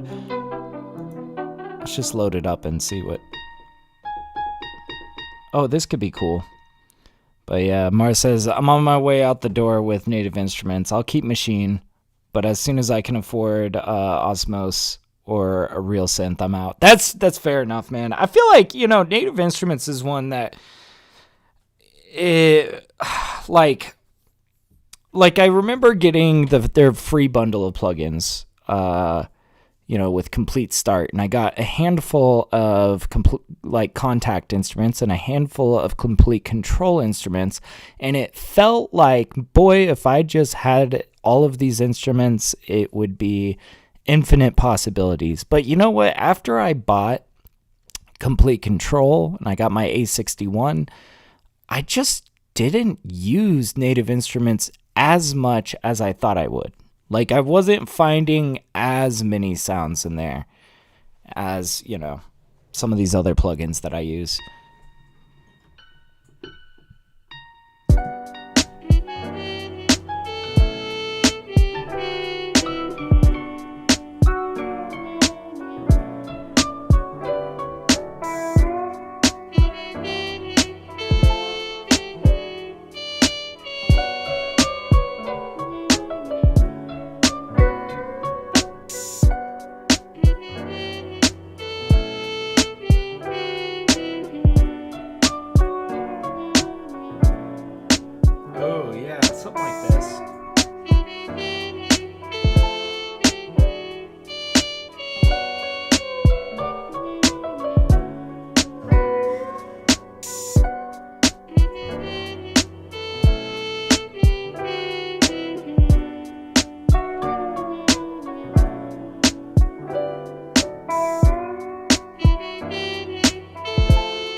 Like this. I want to kind of compress it a little bit. I'm going to try an 1176 to see how that feels.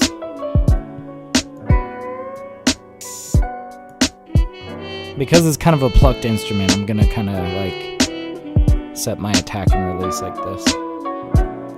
Ooh, that feels good.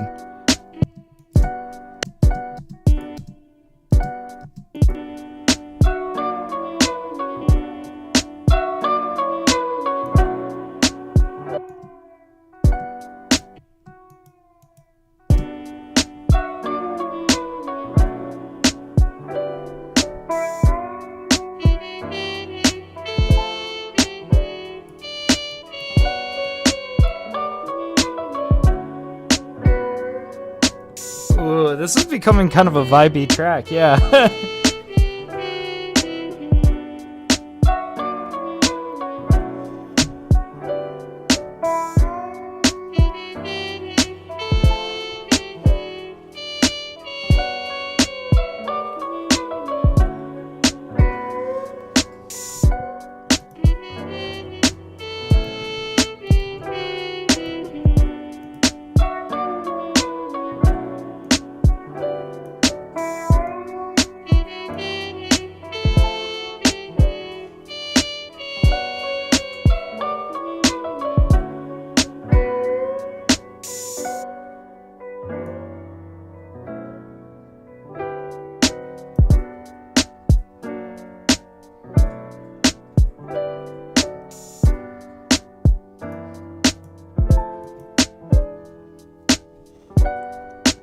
Yeah, they have some great stuff, but the company as a whole is just ripping people off at this point. Fair enough, man.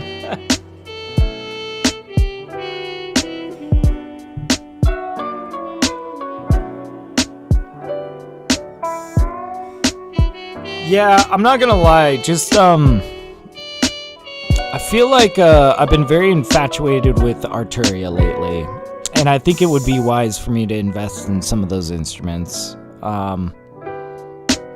Native instruments, I feel like I know a lot of people that are maybe not pleased with native instruments. Feels like they're always in the fire for something.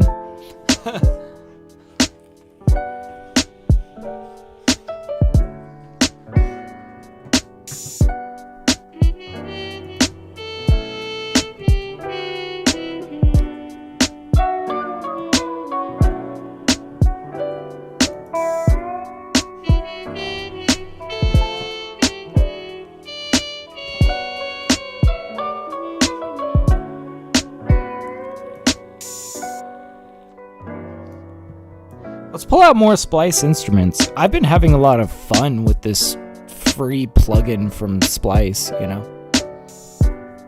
It's been cool.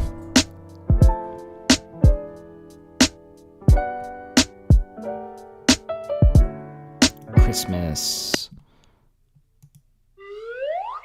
Yeah. Stupid. Oh, this could be a vibe. What is this? Okay.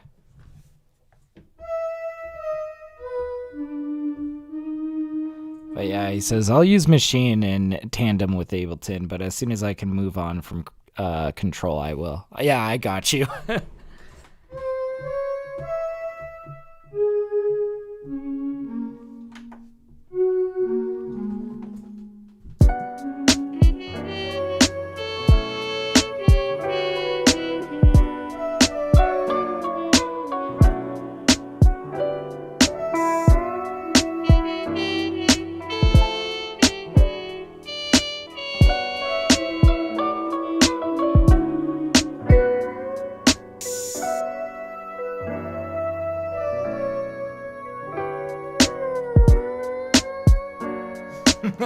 No, this almost sounds like too, like, maybe not the vibe for this track. It's an interesting sound, but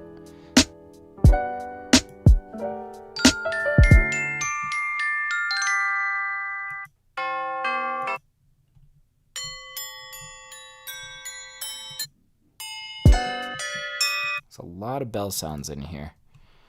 What else we got? There was, I think, more in this ambient guitars. See, something like this could be really cool. Broken Prairie organ. This might be a vibe.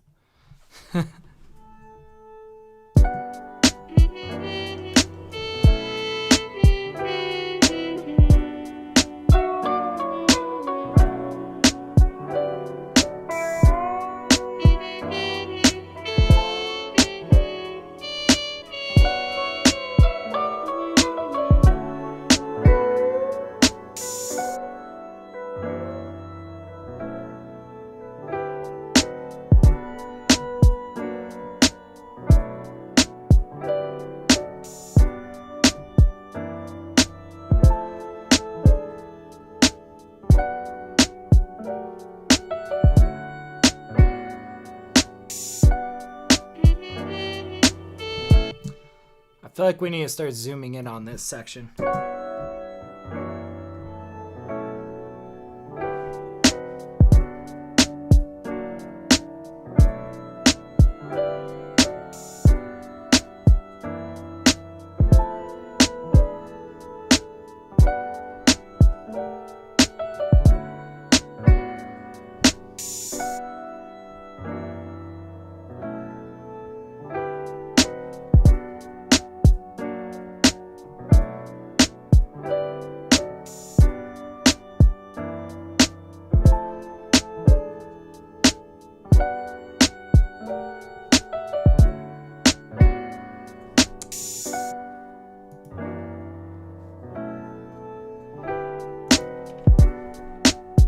Okay, and this really is just gonna be kind of supportive, you know? It just kind of creates,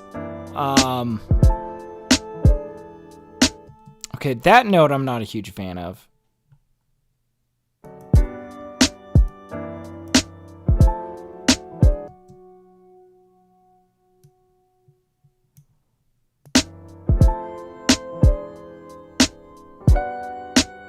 There we go.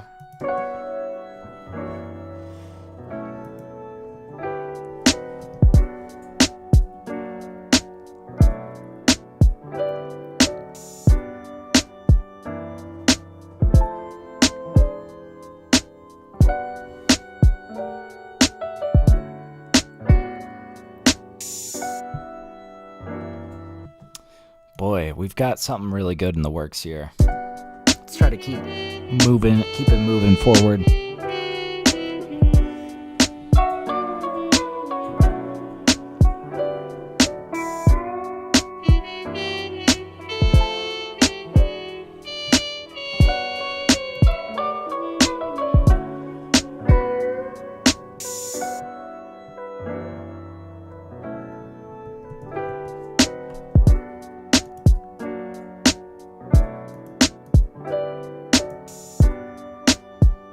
I'm gonna pull out my vibraphone here.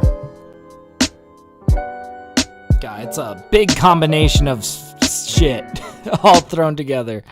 And it's very loud too. We gotta turn it down before we start messing with it.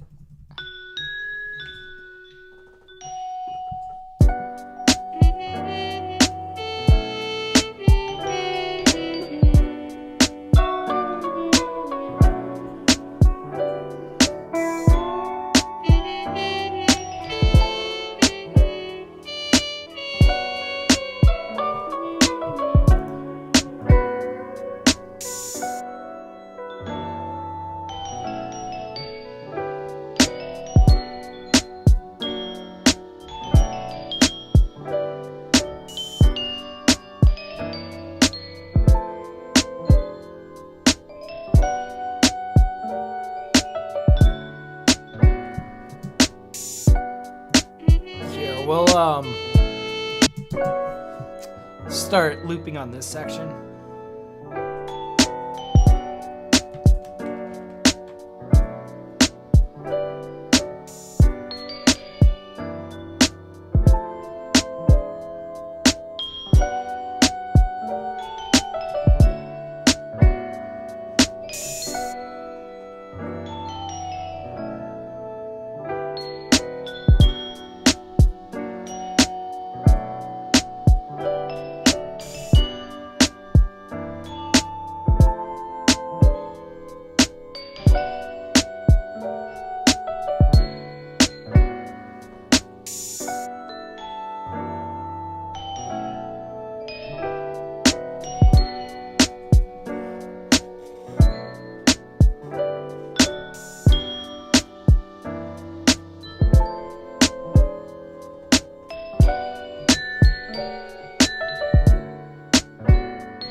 it is that key change right there. That one chord that I'm like kind of stuck on a little bit, but you know, we're messing with it. We're experimenting. I am hitting a few good licks in here.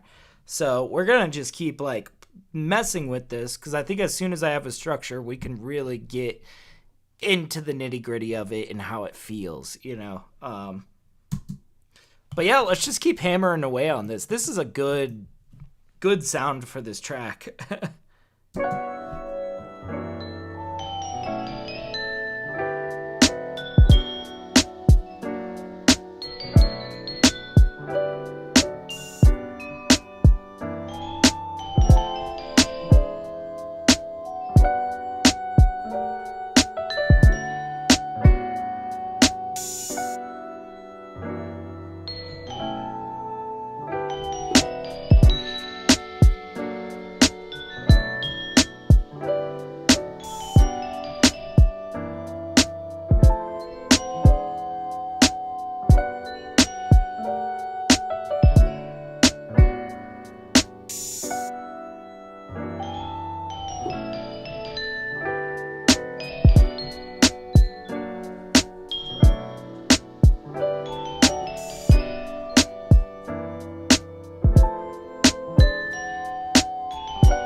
Is that a good one? Let's see.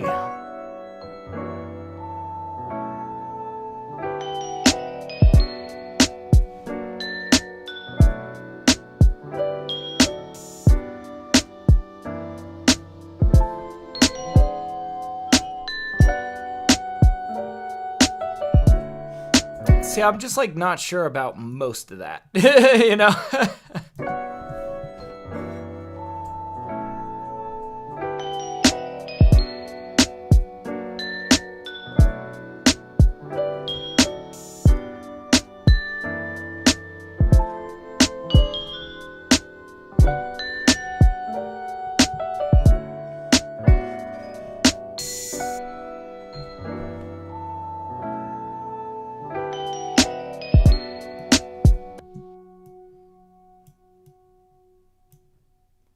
Okay, let's see what we got here. We might have something worth playing with.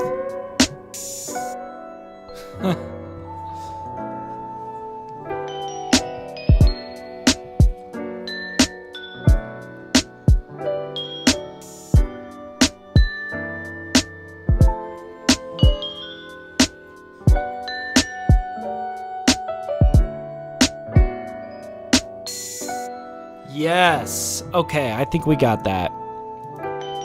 And I'm hoping that with a little bit of counterpoint, this could sound really spiffy.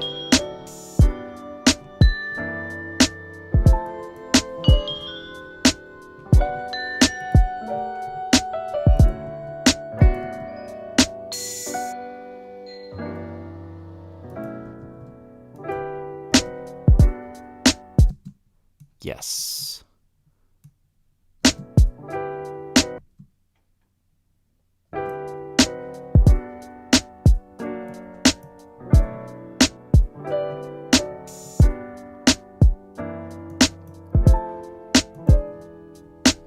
Okay, we're making progress, guys.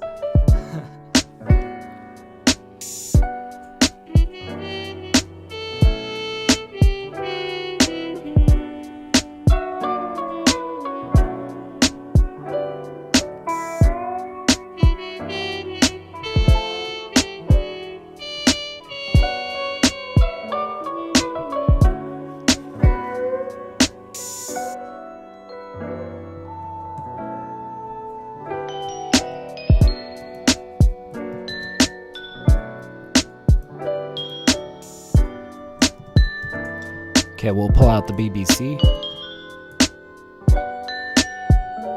And I'm thinking we'll probably do a couple different things with this plugin.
See, I think that this flute probably needs to serve as counterpoint to the vibraphone here. So let's kind of like lock this into place. And we'll jam on this for a minute. And hopefully hit something cool. So...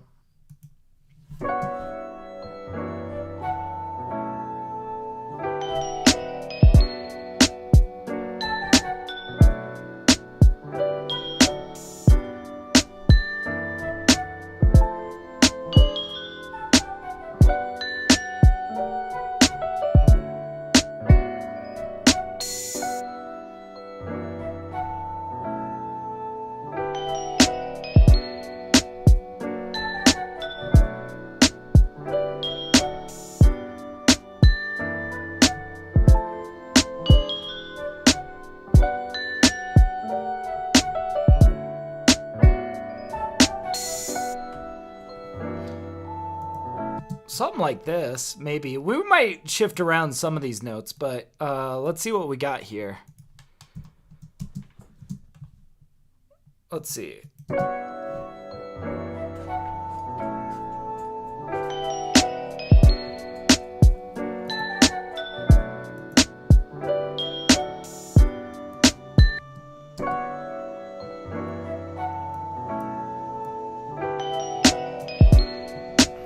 I think we'll take out those guys. Oh my god, there's a bunch of noise outside my apartment.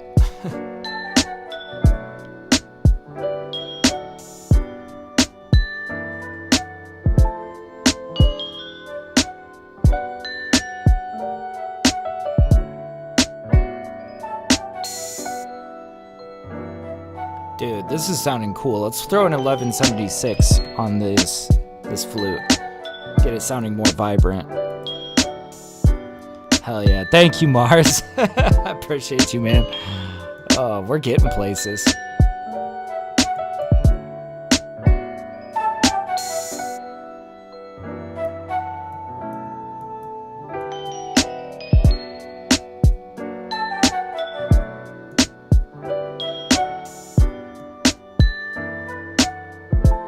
Here we go. I just tried that EQ Academy app. What is that? Is that like a educational mixing app, I imagine?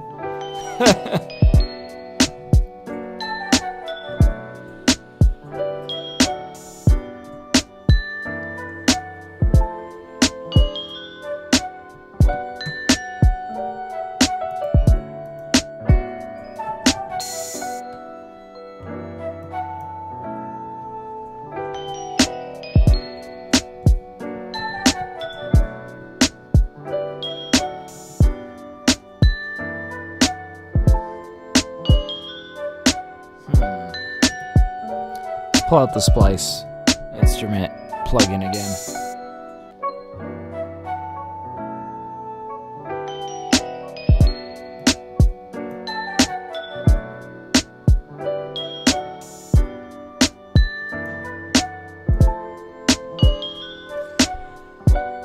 What could we pull out?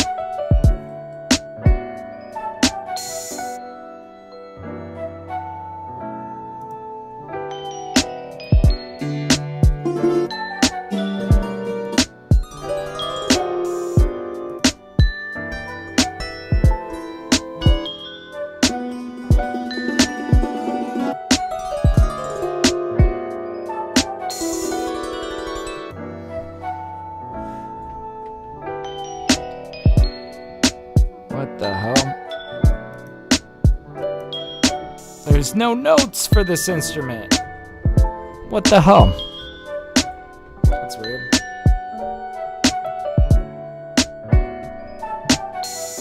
Alright. Choose something else then. Expressive strings. Boy, that sounds like it's gonna be too much.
kind of like this reverse sound.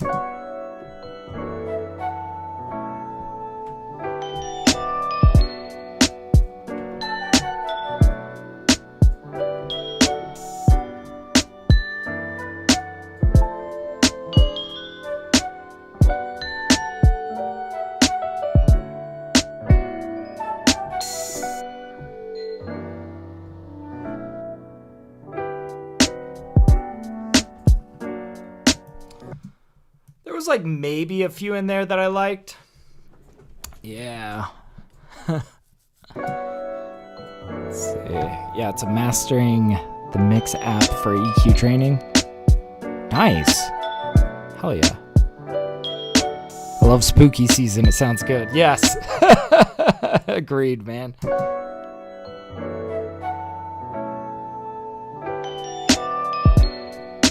Okay, those two right there might sound really cool if we are a little bit more sparing with it.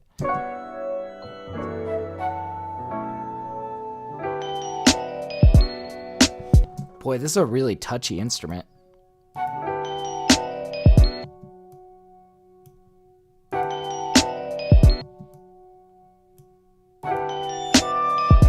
You see, it's super touchy.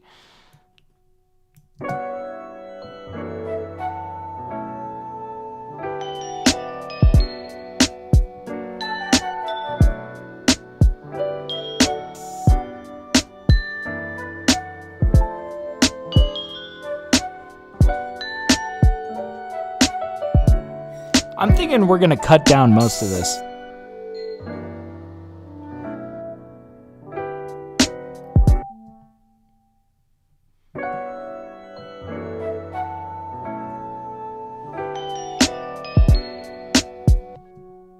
And then I think we get rid of like this guy.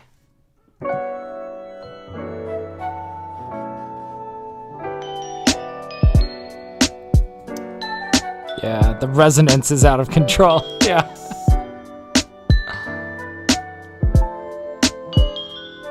We're trying to keep this very subtle, but yeah, it kind of feels like some feedback kind of stuff.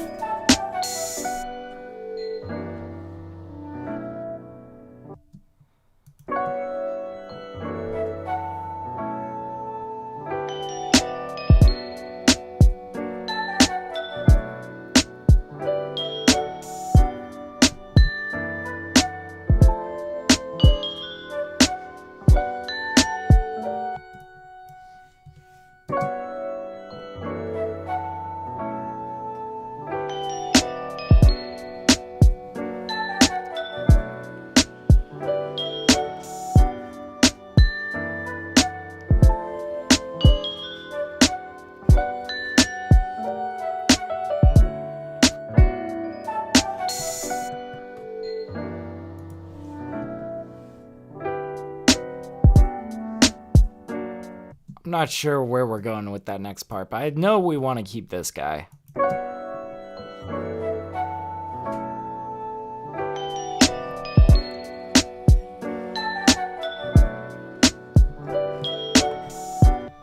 want to hear this all together now.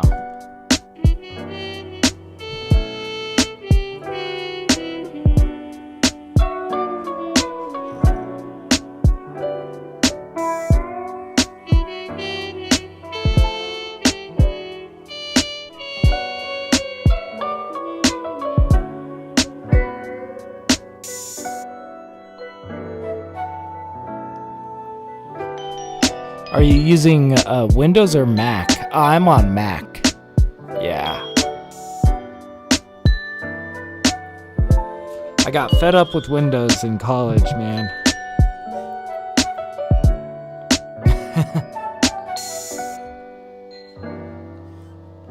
Okay, where are we going from here, though? I feel like this is where we could come in with a different, like, trumpet lick or a sax lick.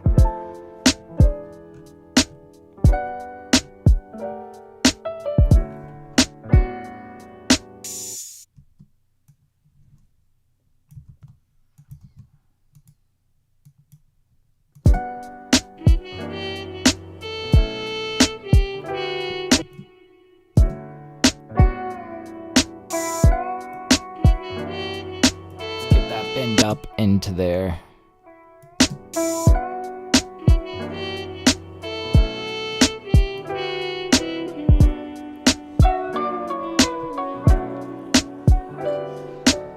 Yeah, he says, I'm on Windows. Just had the update of 25 hertz this morning, or 25H2. I have no idea what that is. Did you get Windows 11? I'm just curious what your thoughts are on Windows 11, if you have any.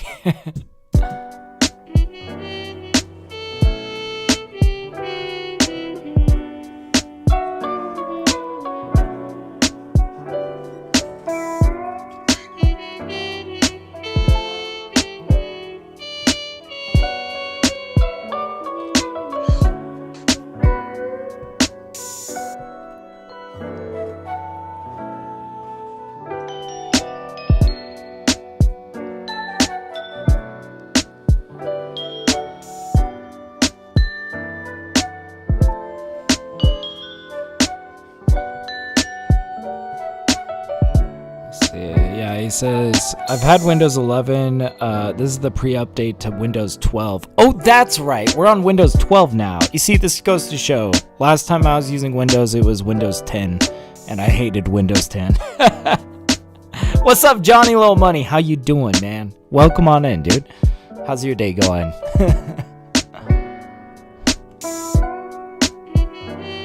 We're just cooking chill beats and bitching about Windows. No. Now, honestly, I had a laptop in college. I was getting a computer science degree. I had my laptop dual booted with both Windows 10 and Ubuntu, which is Linux. And I absolutely destroyed the shit out of my machine. Windows 12 exists. Is that the new one we're on? I have no idea. Yeah, Mars was saying that he just got the pre-update for Windows 12. It's been a while since I've been a Windows guy, so I am out of the loop. Very much out of the loop. God,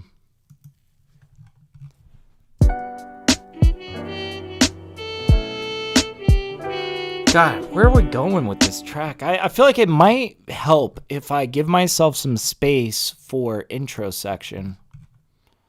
Let's give ourselves some room. Let's pull this guy out. But yeah, Mars says, I'm okay with Windows, but I also know how to organize my system well so it doesn't bother me. That's fair. Yeah, and he says, no, Windows 12 isn't out yet. Gotcha. So is the rest of the world on Windows 11 currently? I'm just like so out of the loop. I'm so out of the loop.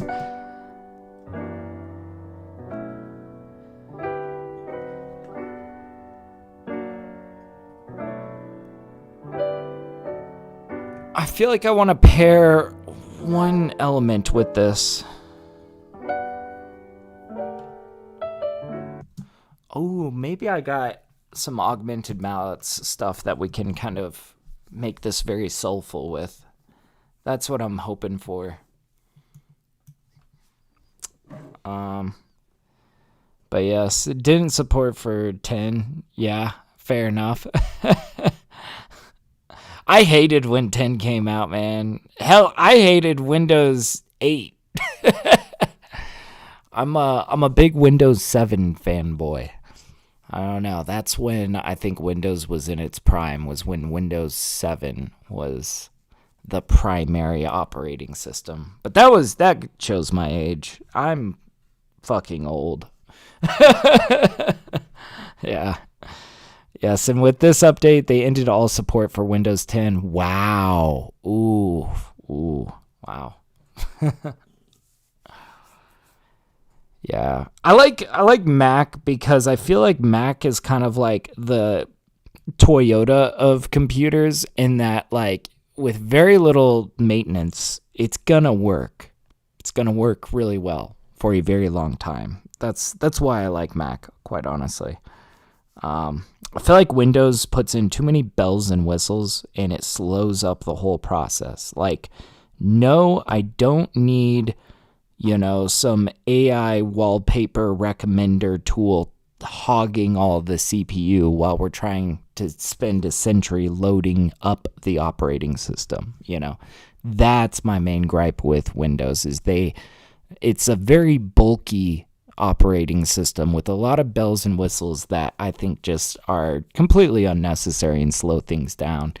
But that's my opinion on it. Aside from that, I will give Windows this. They are a lot more third-party friendly. What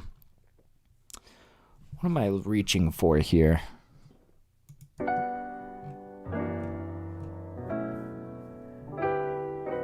I feel like, we need to find some sort of lick for this section, and whatever we find for this section might actually help us in the intro. So let's go digging through some samples here. And maybe we'll find something cool. What kind of flute samples do I have on deck?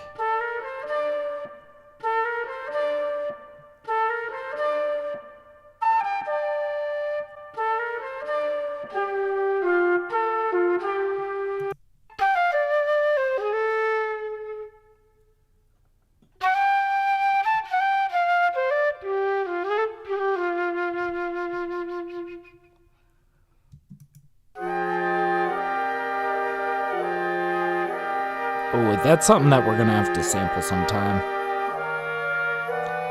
Oh yeah. But yeah, gotta shoot. Have a good one. Yeah, take it easy, Signature. Thanks for popping in, man. Always good to see you, dude.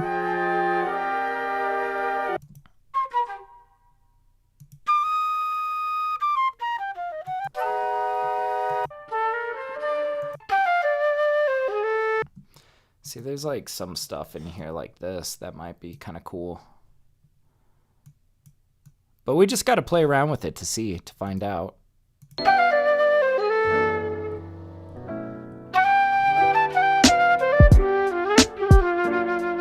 Not quite. It's like almost. The thing is this is a major key signature, and we are working in a minor, so it's like we could make it work. It might be extra work. It doesn't quite have enough to it though.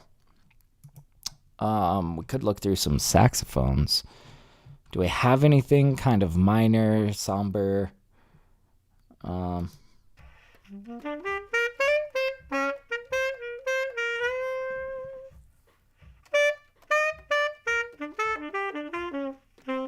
feel like for licks like this, you really got to use your imagination here. But yeah, Mars saying, I'm getting really tired of all these companies dropping support for things they created, especially hardware. Yes! Oh my God. It is 2025 and you own nothing. There is nothing that you own in 2025 and it fucking sucks. I don't know, man. I've been hearing that pirating stuff has been a lot more popular these days, and you know what? I think these services are just getting bad.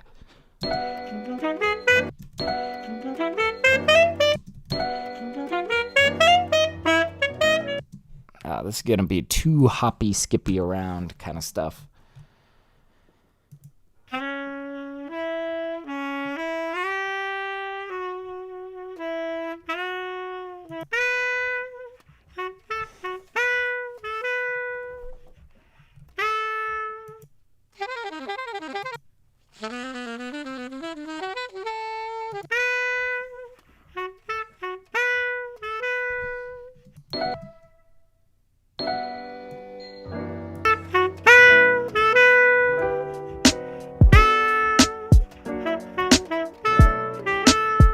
Ooh. There might be something here.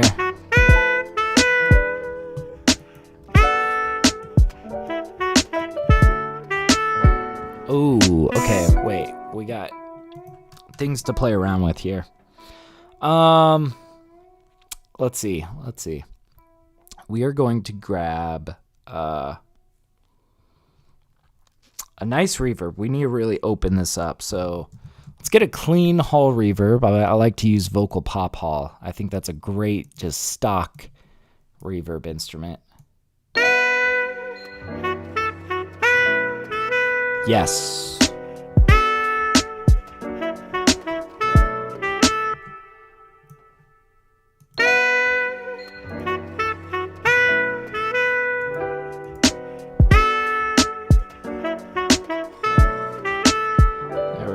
Yeah.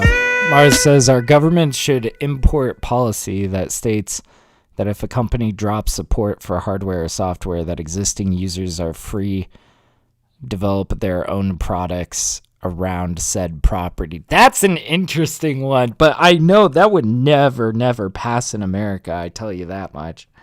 Because, I think we're in this really tough situation where, our laws do not serve the people. We serve shareholders, Like, shareholders control the companies control lobbying, and the lobbyists control what actually gets done. So it's if it's not in the interest of the shareholders, it will not happen, right? And until we get rid of lobbying, we're always going to have that problem, So, like, that's why so much of our legislation is, like, beholden to interests that are not ours, Yeah, because they would make less money. Johnny's absolutely right on the money. More like Johnny Big Money. That's what I'm saying. No. But seriously, though, it's like, it's a real issue. This is why, because I feel like even pro-gun rights people, right, probably most people agree with common sense gun laws, right? Like, like maybe a bit of a background check, maybe a bit of, whatever. We're not saying that you can't own guns, but also maybe if if we can visibly trace the fact that you're in the middle of a mental episode, maybe that is not a good time to be issuing a gun sale, right? But, the NRA is never, ever going to let a common gun, a common sense gun law get passed, because it goes, that means less gun sales, less money. There is a lot of money spent that no matter how many school shootings happen, they will continue to lobby against any sort of legislation, right?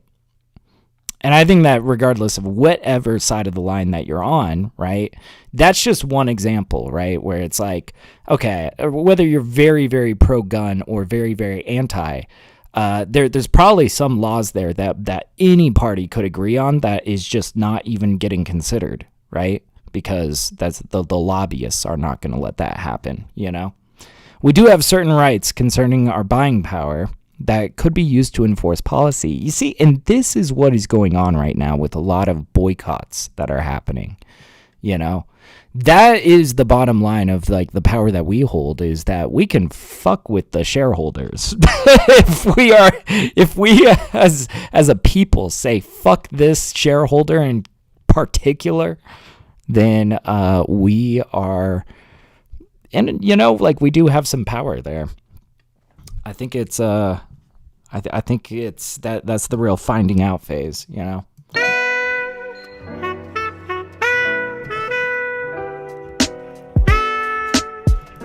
I think it's funny. I think Target is a great example of this. And regardless of which side of the political spectrum you're on, I think it's funny that, like, I don't know, Target being so superficial and whatnot, and just trying to appease anybody with politics, just like was like, oh, Trump's president now, so we're gonna just flip flop all of our ideology and just do away with any DEI policy or whatever. And then people disagreed with that. And what's funny is they isolated the same people that, like, spent money with them that they were courting for so many years beforehand. And they're going under right now. It's kind of funny. Like, that's an example of a boycott where, like, the company pissed off the people, and the people were like, fuck you, And that's just like, regardless of what side of the political spectrum you're on, I hope that you would look towards that and go, oh, we have some power. We have some power in what we're doing, Can you slow the saxophone?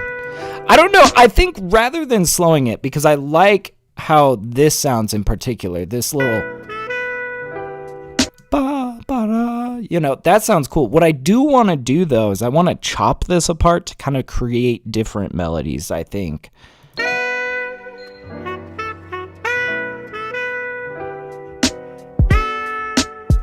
Bum, bum, bum.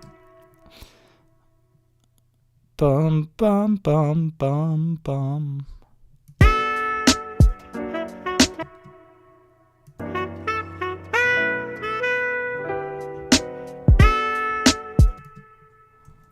I'm going to try something kind of odd here.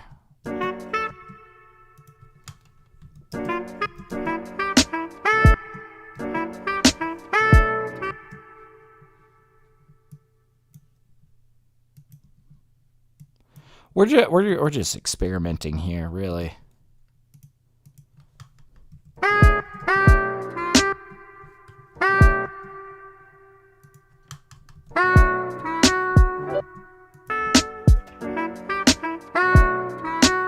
I like this better. Oh, Johnny was like, no, I got an ad during your explanation. No, okay. I'll let you know. So sorry about that. Basically, I like the timing of the notes, right? And particularly, I like this little lick, this little dip.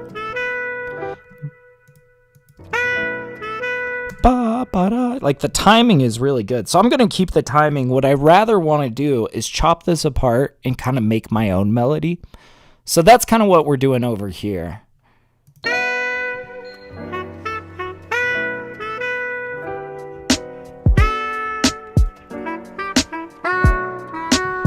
Now, this sounds a little bit wonky. I think there's still some stuff we got to do here. We might even change the type of the warping. Let's change it from complex to complex pro.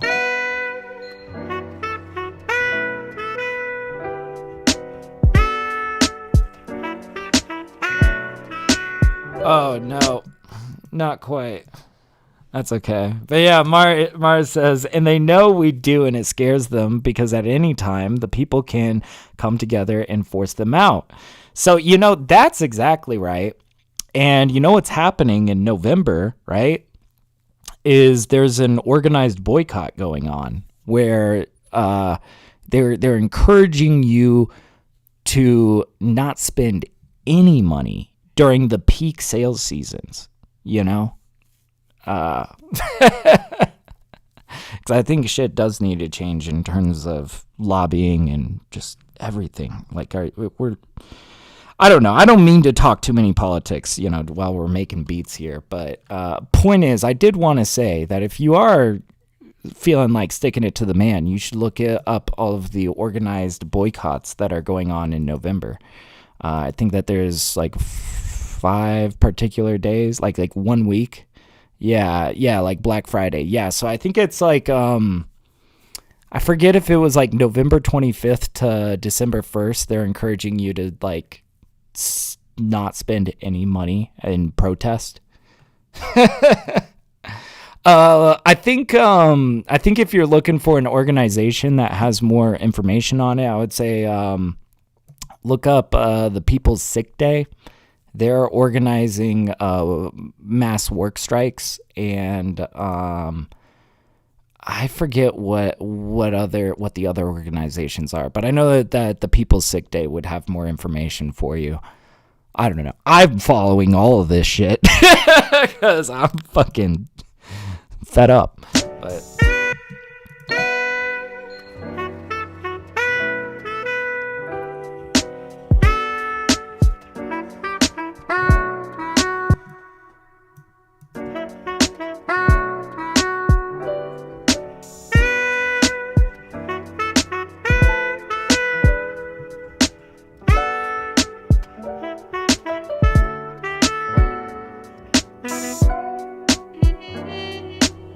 okay, we're getting there.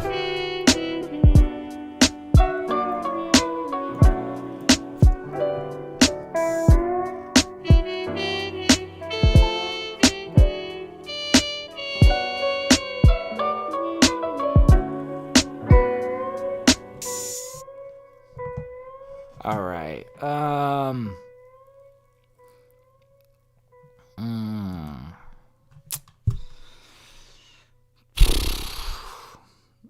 Still really struggling with that that middle section. Let's hear what we got back. I might even have to finish this like later tonight because I'm like, there's like 1,500 things I want to do to this track.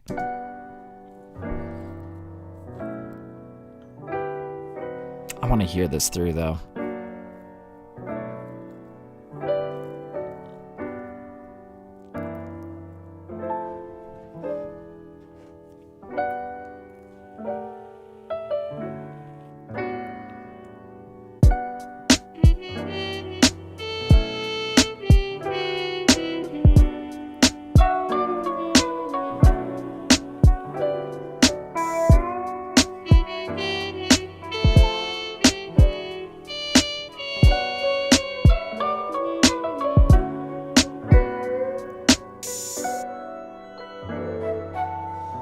I'm pretty happy with this section.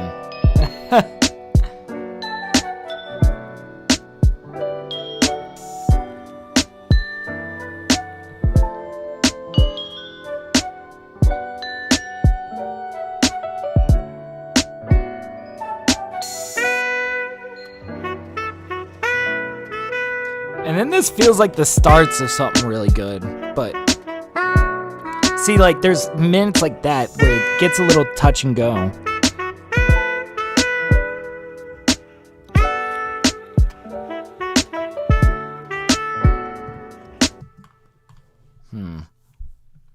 All right. But you see that like those notes right there are kind of, might have to chop that. Boink. And then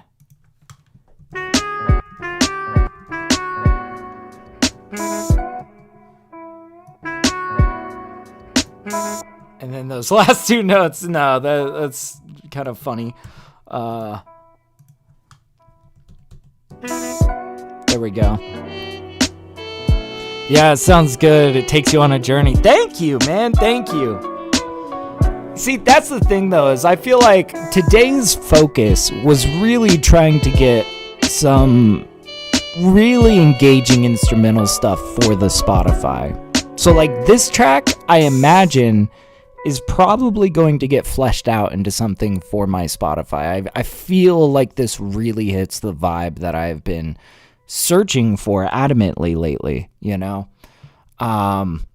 Probably something that's going to just like, you know, kind of be a little bit of a moodier, darker kind of, kind of thing. Johnny asks a good question. He says, by the way, how do you come up with the names of the beats? That's a great one. That's a great question, man. So I have a bit of a process. I keep a list in my phone of potential song names. Anytime I think of a good song name, it goes on the list. And then also what I do is I crowdsource between my wife. She thinks of some great song names. Also, like, her friends and my sister-in-law are also contributing song names. So, like, for example, okay, Starlight Fades, that's me. Rainflower, I believe that was my wife. Orchid Freckles, that was my sister-in-law. Thinking of You, that was me. Lilac Petals, that was me. And then Ever Lovely, I named that Ever Lovely because I always am introduced. My wife,